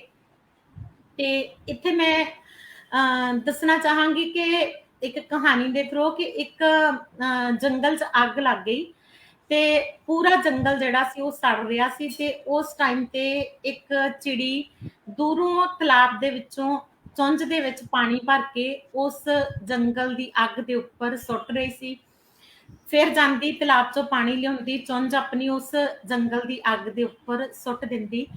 ਤੇ ਉਹਨੂੰ ਕਿਸੇ ਨੇ ਪੁੱਛਿਆ ਕਿ ਇਹਦੇ ਨਾਲ ਤਾਂ ਕੋਈ ਫਾਇਦਾ ਨਹੀਂ ਹੋਣਾ, ਕਿਉਂਕਿ ਮੀਲਾਂ ਤੱਕ ਅੱਗ ਲੱਗੀ ਹੋਈ ਆ, ਵੀ ਤੇਰੀ ਕੋਸ਼ਿਸ਼ ਜਿਹੜੀ ਆ ਇਹਦਾ ਕੋਈ ਮਤਲਬ ਨਹੀਂ ਆ। ਉਹਨੇ ਕਿਹਾ ਕਿ ਮੈਂ ਇਹ ਨਹੀਂ ਦੇਖ ਰਹੀ ਕਿ ਅੱਗ ਕਿੰਨੀ ਆ, ਜਾਂ ਜੰਗਲ ਦੇ ਵਿੱਚ ਕਿੰਨੀ ਫੈਲ ਚੁੱਕੀ ਆ। ਮੈਂ ਆਪਣਾ ਫਰਜ਼ ਨਿਭਾ ਰਹੀ ਹਾਂ। ਔਰ ਦੂਸਰਾ, ਜਦੋਂ ਇਤਿਹਾਸ ਲਿਖਿਆ ਜਾਊਗਾ, ਉਹਦੇ ਵਿੱਚ ਮੇਰਾ ਇੰਨਾ ਕੁ ਯੋਗਦਾਨ ਜ਼ਰੂਰ ਲਿਖਿਆ ਜਾਊਗਾ ਕਿ ਮੈਂ ਆਪਣੇ ਵੱਲੋਂ ਕੋਸ਼ਿਸ਼ ਕੀਤੀ। ਉਹਦਾ ਕੀ ਫਰਕ ਪਿਆ, ਨਹੀਂ ਪਿਆ, ਉਹਦਾ ਜੰਗਲ ਦੀ ਅੱਗ ਦੇ ਉੱਪਰ ਜਾਂ ਉਹਦੇ ਬੁਝਣ ਦੇ ਉੱਪਰ ਅਸਰ ਹੋਇਆ ਜਾਂ ਨਹੀਂ ਹੋਇਆ, ਪਰ ਅਸੀਂ ਕੀ ਕੀਤਾ। ਇਸੇ ਤਰੀਕੇ ਜੋ ਵੀ ਮਸਲੇ ਭਖ ਰਹੇ ਆ, ਉਹਨਾਂ ਮਸਲਿਆਂ ਦੇ ਉੱਪਰ ਜੋ ਹੋਣਾ ਆ, ਉਹ ਰਾਜਨੀਤੀ ਆ। ਜੋ ਹੋ ਸਕਣਾ ਆ, ਜਾਂ ਜੋ ਕਰ ਸਕਦੇ ਆ, ਜਾਂ ਜੋ ਉਹਨਾਂ ਦੇ ਲਈ ਤਰੀਕੇ ਅਪਣਾਏ ਜਾ ਰਹੇ ਆ, ਉਹਨਾਂ ਉੱਪਰ ਆਮ ਆਵਾਮ ਦੇ ਨਾਲੋਂ ਜੋ ਰਾਜਨੀਤੀ ਕਰ ਰਹੀ ਆ, ਜੋ ਕਰੇਗੀ, ਉਹਦੇ ਵਿੱਚ ਆਮ ਆਵਾਮ ਸਿਰਫ ਆਪਣੀ ਰਾਏ ਦੇ ਸਕਦੀ ਆ, ਸਿਰਫ ਆਪਣਾ ਯੋਗਦਾਨ ਪਾ ਸਕਦੀ ਆ। ਤੇ ਜਦੋਂ ਨਫ਼ਰਤ ਭਰੀ ਹੁੰਦੀ ਆ ਦੋਨਾਂ ਧਿਰਾਂ ਦੇ ਵਿੱਚ ਹੀ, ਚਾਹੇ ਉਹ ਹਿੰਦੁਸਤਾਨੀ ਆ, ਚਾਹੇ ਉਹ ਪਾਕਿਸਤਾਨੀ ਆ, ਜਦੋਂ ਅਸੀਂ ਇਨਸਾਨ ਨੂੰ ਇਨਸਾਨ ਨਹੀਂ ਸਮਝਦੇ, ਜਦੋਂ ਅਸੀਂ ਗੱਲ ਜ਼ੁਬਾਨ ਦੇ ਨਾਲ ਕਰਨ ਦੀ ਬਜਾਏ ਪੱਥਰ ਚੁੱਕ ਲੈਂਦੇ ਆ, ਜਦੋਂ ਅਸੀਂ ਗੋਲੀਆਂ ਦੀਆਂ ਵਿਚਾਰਾਂ ਕਰਨ ਲੱਗ ਜਾਂਦੇ ਆ, ਮਿਠਾਸ ਛੱਡ ਦਿੰਦੇ ਆ, ਉਦੋਂ ਇਹ ਮਸਲੇ ਛੋਟੇ ਨਹੀਂ ਰਹਿੰਦੇ। ਇਹਨਾਂ ਭਖਦੇ ਹੋਏ ਮਸਲਿਆਂ ਨੂੰ ਇਹ ਚੀਜ਼ਾਂ ਹੋਰ ਭਖਾ ਦਿੰਦੀਆਂ ਆ। ਗੋਲੀਆਂ, ਬੰਬਾਂ ਜਾਂ ਪੱਥਰਾਂ ਦੇ ਨਾਲ ਇਹਨਾਂ ਦਾ ਹੱਲ ਨਹੀਂ ਕੀਤਾ ਜਾ ਸਕਦਾ। ਇਹਨਾਂ, ਜੇ ਆਪਾਂ ਪਿਛਲੀ ਕਹਾਣੀ, ਪਿਛਲੀ ਹਿਸਟਰੀ ਨੂੰ ਪੜ੍ਹ ਕੇ ਦੇਖੀਏ, ਤੇ ਉਹਦੇ ਤੋਂ ਕੀ ਸਿੱਟੇ ਨਿਕਲ ਸਕਦੇ ਆ, ਤੇ ਜੇ ਅਸੀਂ ਇੱਕ ਇਨਸਾਨ, ਇੱਕ ਜਜ਼ਬਾਤੀ ਤੌਰ ਤੇ ਹੋ ਕੇ ਦੇਖੀਏ, ਤੇ ਉਹਦੇ ਤੋਂ ਸਾਨੂੰ ਕੀ ਪਤਾ ਲੱਗਦਾ, ਚਾਹੇ ਉਹ ਪਾਕਿਸਤਾਨੀ ਮਰ ਰਿਹਾ, ਚਾਹੇ ਉਹ ਹਿੰਦੁਸਤਾਨੀ ਮਰ ਰਿਹਾ, ਮਰ ਤਾਂ ਇਨਸਾਨ ਹੀ ਰਿਹਾ ਆ, ਖੂਨ ਤਾਂ ਇੱਕ ਇਨਸਾਨ ਦਾ ਡੁੱਲ ਰਿਹਾ ਆ, ਚਾਹੇ ਉਹ ਕਿਸੇ ਵੀ ਧਰਮ ਦਾ ਆ, ਕਿਸੇ ਵੀ ਮਜ਼ਹਬ ਦਾ ਆ, ਕਿਸੇ ਵੀ ਦੇਸ਼ ਦਾ ਆ, ਖੂਨ ਇਨਸਾਨੀ ਆ।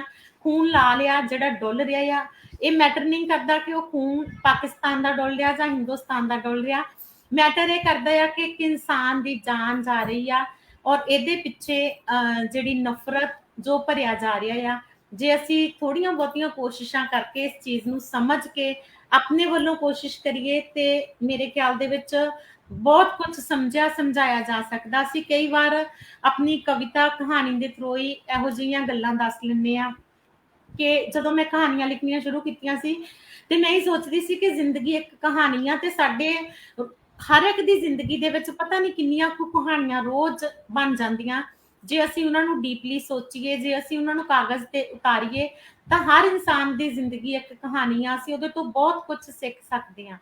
ਤੇ ਇਹੀ ਚੀਜ਼ ਆ ਕਿ ਜੇ ਅਸੀਂ ਇਹਨਾਂ ਮੁੱਦਿਆਂ ਨੂੰ ਜਿੰਨਾ ਮਰਜ਼ੀ ਭਖਾ ਲਈਏ, ਰਾਜਨੀਤੀ ਨੇ ਇਹਨਾਂ ਨੂੰ ਹਵਾ ਦੇਣੀ ਹੁੰਦੀ ਆ, ਪਰ ਜੰਗਲ ਦੀ ਲੱਗੀ ਹੋਈ ਅੱਗ ਦੇ ਵਿੱਚ ਸਾਡਾ ਕੀ ਰੋਲ ਆ, ਅਸੀਂ ਕੀ ਕੋਸ਼ਿਸ਼ ਕਰ ਰਹੇ ਹਾਂ, ਗੱਲ ਉਹ ਮੈਟਰ ਕਰਦੀ ਜੀ।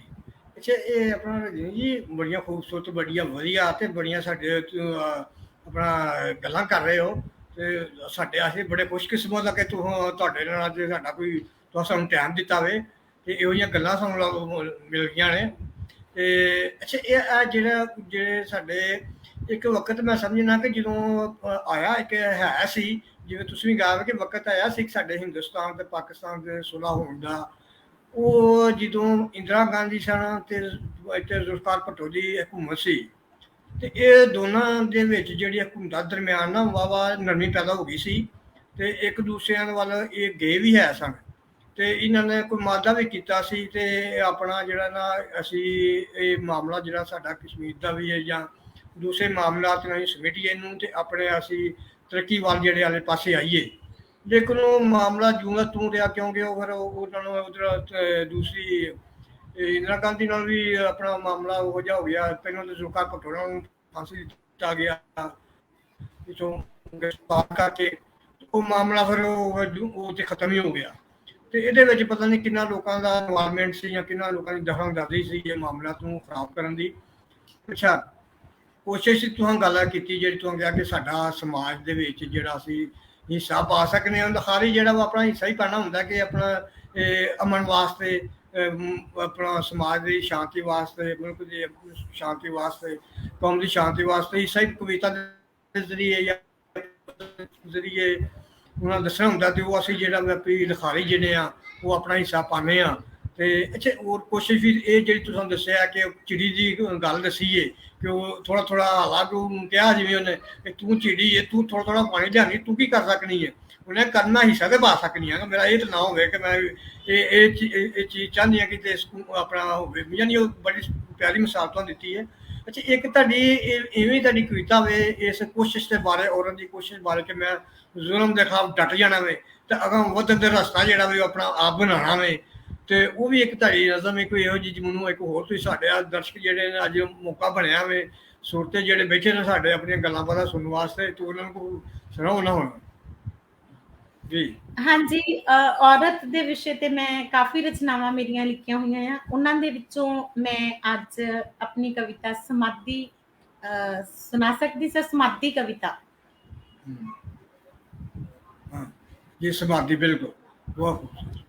ਮੈਂ ਤਰਸਾਂ ਦੇ ਰਾਹਾਂ ਤੇ ਤੁਰਨਾ ਨਹੀਂ, ਮੈਂ ਤਰਸਾਂ ਦੇ ਰਾਹਾਂ ਤੇ ਤੁਰਨਾ ਨਹੀਂ, ਤੂੰ ਮਿੱਟੀ ਨਾ ਜਾਣੀ ਮੈਂ ਖੁਰਨਾ ਨਹੀਂ, ਮੈਂ ਰੋ ਰੋ ਕੇ ਹੰਝੂ ਵਹਾਉਣੇ ਨਹੀਂ, ਮੈਂ ਰੋ ਰੋ ਕੇ ਹੰਝੂ ਵਹਾਉਣੇ ਨਹੀਂ, ਹਾਲ ਦਿਲ ਦੇ ਵੀ ਤੈਨੂੰ ਸੁਣਾਉਣੇ ਨਹੀਂ, ਫੌਲਾਦ ਹਾਂ ਕਿਤਿਓਂ ਵੀ ਟੁੱਟਣਾ ਨਹੀਂ, ਤੇ ਪਿਛਾਂ ਕਦਮ ਕੋਈ ਪੁੱਟਣਾ ਨਹੀਂ, ਤੇਰੇ ਜ਼ੁਲਮ ਅੱਜ ਤੋਂ ਹੰਡਾਉਣੇ ਨਹੀਂ, ਤੇਰੇ ਜ਼ੁਲਮ ਅੱਜ ਤੋਂ ਹੰਡਾਉਣੇ ਨਹੀਂ, ਤੇਰੇ ਅੱਗੇ ਹੱਥ ਮੈਂ ਫੈਲਾਉਣੇ ਨਹੀਂ, ਗੁਲਾਮ ਨਹੀਂ ਹਾਂ, ਗੁਲਾਮ ਨਹੀਂ ਹਾਂ, ਆਜ਼ਾਦੀ ਮੈਂ ਮੰਗਦੀ ਫਿਰਾਂ, ਤੇ ਨੀਵੀਂ ਪਾ ਕੇ ਮੋਹਰਿਓਂ ਦੀ ਲੰਘਦੀ ਫਿਰਾਂ, ਗੁਲਾਮ ਨਹੀਂ ਹਾਂ, ਆਜ਼ਾਦੀ ਮੈਂ ਮੰਗਦੀ ਫਿਰਾਂ, ਤੇ ਨੀਵੀਂ ਪਾ ਕੇ ਮੋਹਰਿਓਂ ਦੀ ਲੰਘਦੀ ਫਿਰਾਂ, रजनी पापी नहीं ते अपराधी नहीं, रजनी पापी नहीं ते अपराधी नहीं,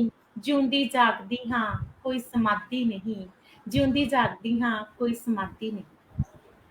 ਬੱਲੇ ਜੀ ਬੱਲੇ, ਵਾਹ ਜੀ, ਬਹੁਤ ਜੀ ਬਹੁਤ ਜੀ। ਅੱਛਾ, ਇਹ ਤੁਸੀਂ ਕਲਾਮ ਜਿਹੜਾ ਤੁਹਾਡਾ ਬੜਾ ਖੁੱਭਿਆ ਆਇਆ, ਤੇ ਇਹੋ ਜਿਹਾ ਕਲਾਮ ਹੈ ਯਾਨੀ ਸਹੀ ਮੁੱਦਿਆਂ ਤੇ ਗੱਲ ਹੁੰਦੀ ਹੈ, ਤੇ ਬੜੇ ਭਰੇ ਲਫ਼ਜ਼ਾਂ ਨਾਲ ਫਿਰ ਤੁਸੀਂ ਬਿਆਨ ਕਰਦੇ ਹੋ। ਜਿਹੜਾ ਇਹ ਨਹੀਂ ਕਿ ਗੱਲਬਾਤ ਕਰਤੀ ਇਹ ਯਾਨੀ ਜਿਹੜੇ ਇੱਕ ਮੁੱਦਾ ਵੀ ਹੈ, ਤੇ ਲੇਕਿਨ ਉਹਦੇ ਲਫ਼ਜ਼ਾਂ ਦੀ ਜਾਣ ਵੀ ਆ ਵੇ। ਬੜੇ ਅੰਦਾਜ਼ ਨਾਲ, ਬੜੇ ਖੂਬਸੂਰਤ ਅੰਦਾਜ਼ ਨਾਲ ਤੁਹਾਡੀ ਇਹ ਆਪਣਾ ਕਵਿਤਾ ਹੁੰਦੀਆਂ ਨੇ, ਤੇ ਬੜੀਆਂ ਵਧੀਆ ਨੇ ਜੀ। ਤੇ ਅੱਛਾ ਹੁਣ, ਅੱਛਾ ਮੈਂ ਇੱਕ ਦੋਸਤਾਂ 'ਚ ਬੈਠੇ ਸਾਂ, ਤੇ ਇਹ ਹੋਰ ਸੀ ਗੱਲ, ਕਿਉਂ ਅਸੀਂ ਥੋੜ੍ਹੀ ਜਿਹੀ ਉਸ ਪਾਸੇ ਵੀ ਆਏ ਜਿੱਧਰ ਅਸੀਂ ਗੱਲ ਕੀਤੀ ਸਰ ਦੋ ਮੁਲਕਾਂ ਦੀ। ਕਿਉਂਕਿ ਅਸਲ ਸਾਡਾ ਜਿਹੜਾ ਲਿਖਾਰੀਆਂ ਦਾ ਮਕਸਦ ਤੇ ਇਹ ਹੁੰਦਾ ਵੇ ਕਿ ਸਾਡੇ ਸਮਾਜ ਦੇ ਵਿੱਚ ਜਿਹੜਾ ਵੇ ਉਹ ਜਿਹੜੇ ਅਮਨ ਤੇ ਸ਼ਾਂਤੀ ਹੋਵੇ, ਤੇ ਅਸੀਂ ਉਹਦੇ ਬਾਰੇ ਵੀ ਗੱਲਬਾਤ ਕਰੀਏ, ਤੇ ਉਹ ਵੀ ਠੀਕ ਹੈ। ਉਹ ਅੱਗੇ ਗੱਲਬਾਤ ਹੋ ਰਹੀ ਸੀ। ਅੱਛਾ, ਸਾਡੇ ਜਿਹੜਾ ਸੀ ਬੰਗਲਾਦੇਸ਼, ਇਹ ਅਸੀਂ ਗੱਲ ਕਰਨ ਦਾ ਮਕਸਦ ਹੈ ਕਿ ਸਾਡੇ ਛੋਟੇ ਜਿਹੜੇ ਸਾਡੇ ਦਰਸ਼ਕ ਜਿਹੜੇ ਨਾ ਉਹ ਸਾਡਾ ਆਪਣਾ ਅੰਗ ਰੰਗ ਵੇਖ ਰਹੇ ਨੇ, ਤੇ ਆਪਣਾ ਇਸ ਪ੍ਰੋਗਰਾਮ ਦੇ ਜ਼ਰੀਏ, ਤੇ ਉਹ ਆਪਣਾ ਉਹਨਾਂ ਨੂੰ ਗੱਲ ਕਰਨ ਦਾ ਮਕਸਦ ਮੇਰਾ ਇਹ ਸੀ ਕਿ ਅਸੀਂ ਬੰਗਲਾਦੇਸ਼ ਪਾਕਿਸਤਾਨ ਦੇ ਨਾਲ ਜਦੋਂ ਵੰਡ ਪਈ ਹੈ ਨਾ, ਤੇ ਬੰਗਲਾਦੇਸ਼ ਤੇ ਪਾਕਿਸਤਾਨ ਦੇ ਨਾਲ ਇਕੱਠੇ ਸਨ, ਯਾਨੀ ਮਸ਼ਰਕੀ ਤੇ ਪਾਕਿਸਤਾਨ ਤੇ ਮਗਰਬੀ ਪਾਕਿਸਤਾਨ ਸੀ। ਤੇ ਜਦੋਂ ਬੰਗਲਾਦੇਸ਼ ਕੁਛ ਵਜ੍ਹਾ ਦੇ ਨਾਲ ਜਿਹੜਾ ਨਾ ਉਹ ਇਹਨਾਂ ਨੂੰ ਅਲੱਗ ਹੋ ਗਿਆ, ਉਹ ਲਹਿਦਾ ਹੋ ਕੇ ਤੇ ਉਹ ਆਪਣਾ ਆਪਣੇ ਉਹਨਾਂ ਦੀ ਲਹਿਦਾ ਹਕੂਮਤ ਬਣ ਗਈ। ਹੁਣ ਅਸੀਂ ਅਮੂਮਨ ਸੋਸ਼ਲ ਮੀਡੀਆ 'ਚ ਵੀ, ਅਖਬਾਰਾਂ 'ਚ ਵੀ ਉਸ ਤਰ੍ਹਾਂ ਵੀ ਸਾਨੂੰ ਪਤਾ ਲੱਗਦਾ ਹੈ ਕਿ ਜਿਹੜਾ ਬੰਗਲਾਦੇਸ਼ ਉਹ ਅੱਗੇ ਚਲਾ ਗਿਆ, ਯਾਨੀ ਪਾਕਿਸਤਾਨ ਦੇ ਨਾਲੋਂ ਕਾਫੀ ਜਿਹੜਾ ਨਾ ਉਹ ਹਰ ਲਿਹਾਜ਼ ਨਾਲ ਉੱਥੇ ਆਵਾਮ ਦੀ ਸਹੂਲਤਾਂ ਦੇ ਲਿਹਾਜ਼ ਨਾਲ, ਜਾਂ ਉਹਦੀ ਜਿਹੜੀ ਇਕਾਨਮੀ ਹੈ ਉਹ ਯਾਨੀ ਪਾਕਿਸਤਾਨ ਦੇ ਨਾਲੋਂ ਬਿਹਤਰ ਹੈ। ਇਹਦੀ ਜਿਹੜੀ ਰੁਪਈਏ ਦੀ ਕੀਮਤ ਹੈ ਉਹ ਵੀ ਹੁਣ ਬਿਹਤਰ ਹੈ ਯਾਨੀ ਬੰਗਲਾਦੇਸ਼ ਦੀ। ਤੇ ਉਹਦੀ ਸਮਝਣਾ ਕਿ ਉਹਨਾਂ ਦੇ ਇਹ ਕਿ ਤੁਹਾਡਾ ਜਿਹੜਾ ਬਾਰਡਰ ਹੈ ਹਿੰਦੁਸਤਾਨ ਦਾ ਤੇ ਬੰਗਲਾਦੇਸ਼ ਦਾ, ਉਹਦੇ ਇੰਨੀ ਪਾਬੰਦੀਆਂ ਨਹੀਂ ਹੈਗੀਆਂ ਹੁਣ ਜਾਣ ਦੀਆਂ, ਯਾਨੀ ਉਹਨਾਂ ਨੂੰ ਹੁਣ ਜਿਹੜੀ ਉਹ ਇੱਕ ਦੂਸਰੇ ਨਾਲ ਘੂਰ ਘੂਰ ਕੇ ਵਹਿੰਦੇ ਸਨ, ਉਹ ਘੂਰ ਘੂਰ ਵੇਖਣ ਦੀ ਜ਼ਰੂਰਤ ਨਹੀਂ ਉਹਨਾਂ ਨੂੰ ਹੈਗੀ। ਤੇ ਉਹ ਜਿਹੜਾ ਆਪਣਾ ਅਸਲ ਜਿਹੜਾ ਤਾਕਤ ਜਿਹੜੀ ਸੀ ਨਾ, ਉਹ ਜ਼ਾਇਆ ਜਿਹੜੀ ਇੱਕ ਦੂਸਰੇ ਤੇ ਕਰਦੇ ਸਨ, ਉਹ ਜ਼ਾਇਆ ਮੇਰਾ ਹੁਣ ਨਹੀਂ ਹੁੰਦੀ। ਹੁਣ ਯਾਨੀ ਉਹ ਆਪਣੇ ਲੋਕਾਂ ਦੇ ਜਿਹੜੀ ਹੈ ਨਾ ਆਪਣੇ ਵਸਾਇਲ ਜਿਹੜੇ ਨੇ ਉਹਨਾਂ ਤੋਂ ਇਸਤੇਮਾਲ ਕਰਦੇ ਨੇ, ਤੇ ਉਹ ਆਪਣਾ ਇਹ ਵਧਣ ਦਾ ਇੱਕ ਜਿਹੜਾ ਨਾ ਵੱਡਾ ਜਿਹੜਾ ਚਾਂਸ ਹੈ, ਮੈਂ ਉਹੀ ਸਮਝਣਾ ਕਿ ਇਹ ਵੀ ਹੈ ਵੇ ਜਿਹੜਾ ਉਹਨਾਂ ਦਾ ਇੱਕ ਦੂਸਰੇ ਨਾਲ ਜਿਹੜਾ ਨਾ ਉਹਨਾਂ ਨਾਲ ਤਲਕਾਤ ਅੱਛੇ ਤਲਕਾਤ ਨੇ। ਤੇ ਕਿਆ ਇਸ ਤਰ੍ਹਾਂ ਤਲਕਾਤ ਜਾਂ ਮਾਮਲਾ ਜਿਹੜੇ ਨੇ ਇਸ ਤਰ੍ਹਾਂ ਵਾਕਈ ਇਹ ਸਾਡੇ ਸਮਾਜ ਦੇ ਵਿੱਚ ਤਬਦੀਲੀਆਂ ਜਿਹੜੀਆਂ ਅੱਛਾ ਤਬਦੀਲੀਆਂ ਪੈਦਾ ਕਰਦੇ ਨੇ, ਇਹਦੇ ਬਾਰੇ ਤੁਸੀਂ ਦੱਸੋ। ਜੇ ਜ਼ਿੰਦਗੀ ਨੂੰ ਦੇਖਿਆ ਜਾਵੇ ਤੇ ਜਿਹੜੀ ਜ਼ਿੰਦਗੀ ਆ ਉਹ ਵੀ ਇੱਕ ਯੁੱਧ ਹੀ ਆ। ਅਸੀਂ ਹਮੇਸ਼ਾ ਲੜਦੇ ਰਹਿੰਦੇ ਆ, ਕਦੇ ਆਪਣੀਆਂ ਭਾਵਨਾਵਾਂ ਦੇ ਨਾਲ, ਕਦੇ ਸਮਾਜ ਦੇ ਨਾਲ, ਕਦੇ ਅਸੀਂ ਜੋ ਕਰ ਸਕਦੇ ਆ ਉਹਦੇ ਨਾਲ, ਤੇ ਕਦੇ ਅਸੀਂ ਜੋ ਨਹੀਂ ਕਰ ਸਕਦੇ ਉਹਦੇ ਨਾਲ। ਇਹ ਵੀ ਇੱਕ ਅੰਤਰ ਮਨ ਦੇ ਵਿੱਚ ਹਮੇਸ਼ਾ ਹੀ ਸਾਡੇ ਯੁੱਧ ਹੀ ਚੱਲਦਾ ਰਹਿੰਦਾ ਆ। ਇਹ ਜ਼ਰੂਰੀ ਨਹੀਂ ਕਿ ਵੱਡੇ ਲੈਵਲ ਤੇ ਅਸੀਂ ਦੇਸ਼ਾਂ ਨੂੰ ਜੋੜ ਕੇ ਦੇਖੀਏ ਕਿ ਇਸ ਦੇਸ਼ ਦੀ, ਕਿਉਂਕਿ ਜੇ ਅਸੀਂ ਇੱਕ ਗਲੈਕਸੀ ਤੋਂ ਦੇਖਿਆ ਜਾਵੇ ਤੇ ਅਸੀਂ ਇੱਕ ਛੋਟੇ ਜਿਹੇ ਕਿਨਕਾ ਮਾਤਰ ਆ, ਤੇ ਜੇ ਅਸੀਂ ਇਹਨਾਂ ਵੱਡੇ ਵੱਡੇ ਦੇਸ਼ਾਂ ਦੇ ਮਸਲਿਆਂ ਉੱਪਰ ਉਲਝੇ ਰਹੀਏ ਤੇ ਸਾਡੇ ਸਮਾਜ ਤੋਂ, ਘਰ ਤੋਂ, ਕੌਮ ਤੋਂ, ਦੇਸ਼ ਤੋਂ ਸ਼ੁਰੂ ਹੋ ਕੇ ਇਹ ਮਸਲੇ, ਇਹ ਯੁੱਧ, ਇਹ ਜਜ਼ਬਾਤ, ਇਹ ਸਾਡੇ ਅੰਦਰ ਹਮੇਸ਼ਾ ਹੀ ਚੱਲਦੇ ਰਹਿੰਦੇ ਆ। ਇਹਦੇ ਉੱਪਰ ਲਿਖੀ ਇੱਕ ਕਵਿਤਾ ਮੈਂ ਜ਼ਰੂਰ ਇੱਥੇ ਸੁਣਾਵਾਂਗੀ। ਇੱਕ ਯੁੱਧ। ਸਾਹਾਂ ਦਾ ਧੜਕਣਾ, ਖੂਨ ਦਾ ਰਗਾਂ ਵਿੱਚ ਵਹਿਣਾ, ਸਾਹਾਂ ਦਾ ਧੜਕਣਾ, ਖੂਨ ਦਾ ਰਗਾਂ ਵਿੱਚ ਵਹਿਣਾ, ਮਿੱਟੀ ਦੇ ਬੁੱਤ ਰੂਪੀ ਸਰੀਰ ਦਾ ਹਰਕਤਾਂ ਕਰਨਾ, ਇੰਨੇ ਨੂੰ ਜ਼ਿੰਦਗੀ ਕਹਿ ਦੇਣਾ ਠੀਕ ਨਹੀਂ। ਜ਼ਿੰਦਗੀ ਤਾਂ ਇੱਕ ਯੁੱਧ ਹੈ। ਸਾਹਾਂ ਦਾ ਧੜਕਣਾ, ਖੂਨ ਦਾ ਰਗਾਂ 'ਚ ਵਹਿਣਾ, ਮਿੱਟੀ ਦੇ ਬੁੱਤ ਰੂਪੀ ਸਰੀਰ ਦਾ ਹਰਕਤਾਂ ਕਰਨਾ, ਇੰਨੇ ਨੂੰ ਜ਼ਿੰਦਗੀ ਕਹਿ ਦੇਣਾ ਠੀਕ ਨਹੀਂ। ਜ਼ਿੰਦਗੀ ਤਾਂ ਇੱਕ ਯੁੱਧ ਹੈ ਜਿਸ ਨੂੰ ਲੜਨ ਲਈ ਹਰ ਸਰੀਰ ਆਉਂਦਾ ਹੈ। ਨਾ ਜ਼ਿੰਦਗੀ ਅਮੀਰ ਦੀ ਚੰਗੀ, ਨਾ ਜ਼ਿੰਦਗੀ ਗਰੀਬ ਦੀ। ਅਮੀਰ ਨੂੰ ਪੈਸੇ ਸਾਂਭਣ ਦੀ ਚਿੰਤਾ ਮਾਰ ਜਾਂਦੀ ਏ, ਤੇ ਗਰੀਬ ਨੂੰ ਕੁੱਲੀ ਜੁੱਲੀ ਤੇ ਰੋਟੀ ਦੀ ਚਿੰਤਾ ਲੈ ਬੈਂਦੀ ਹੈ।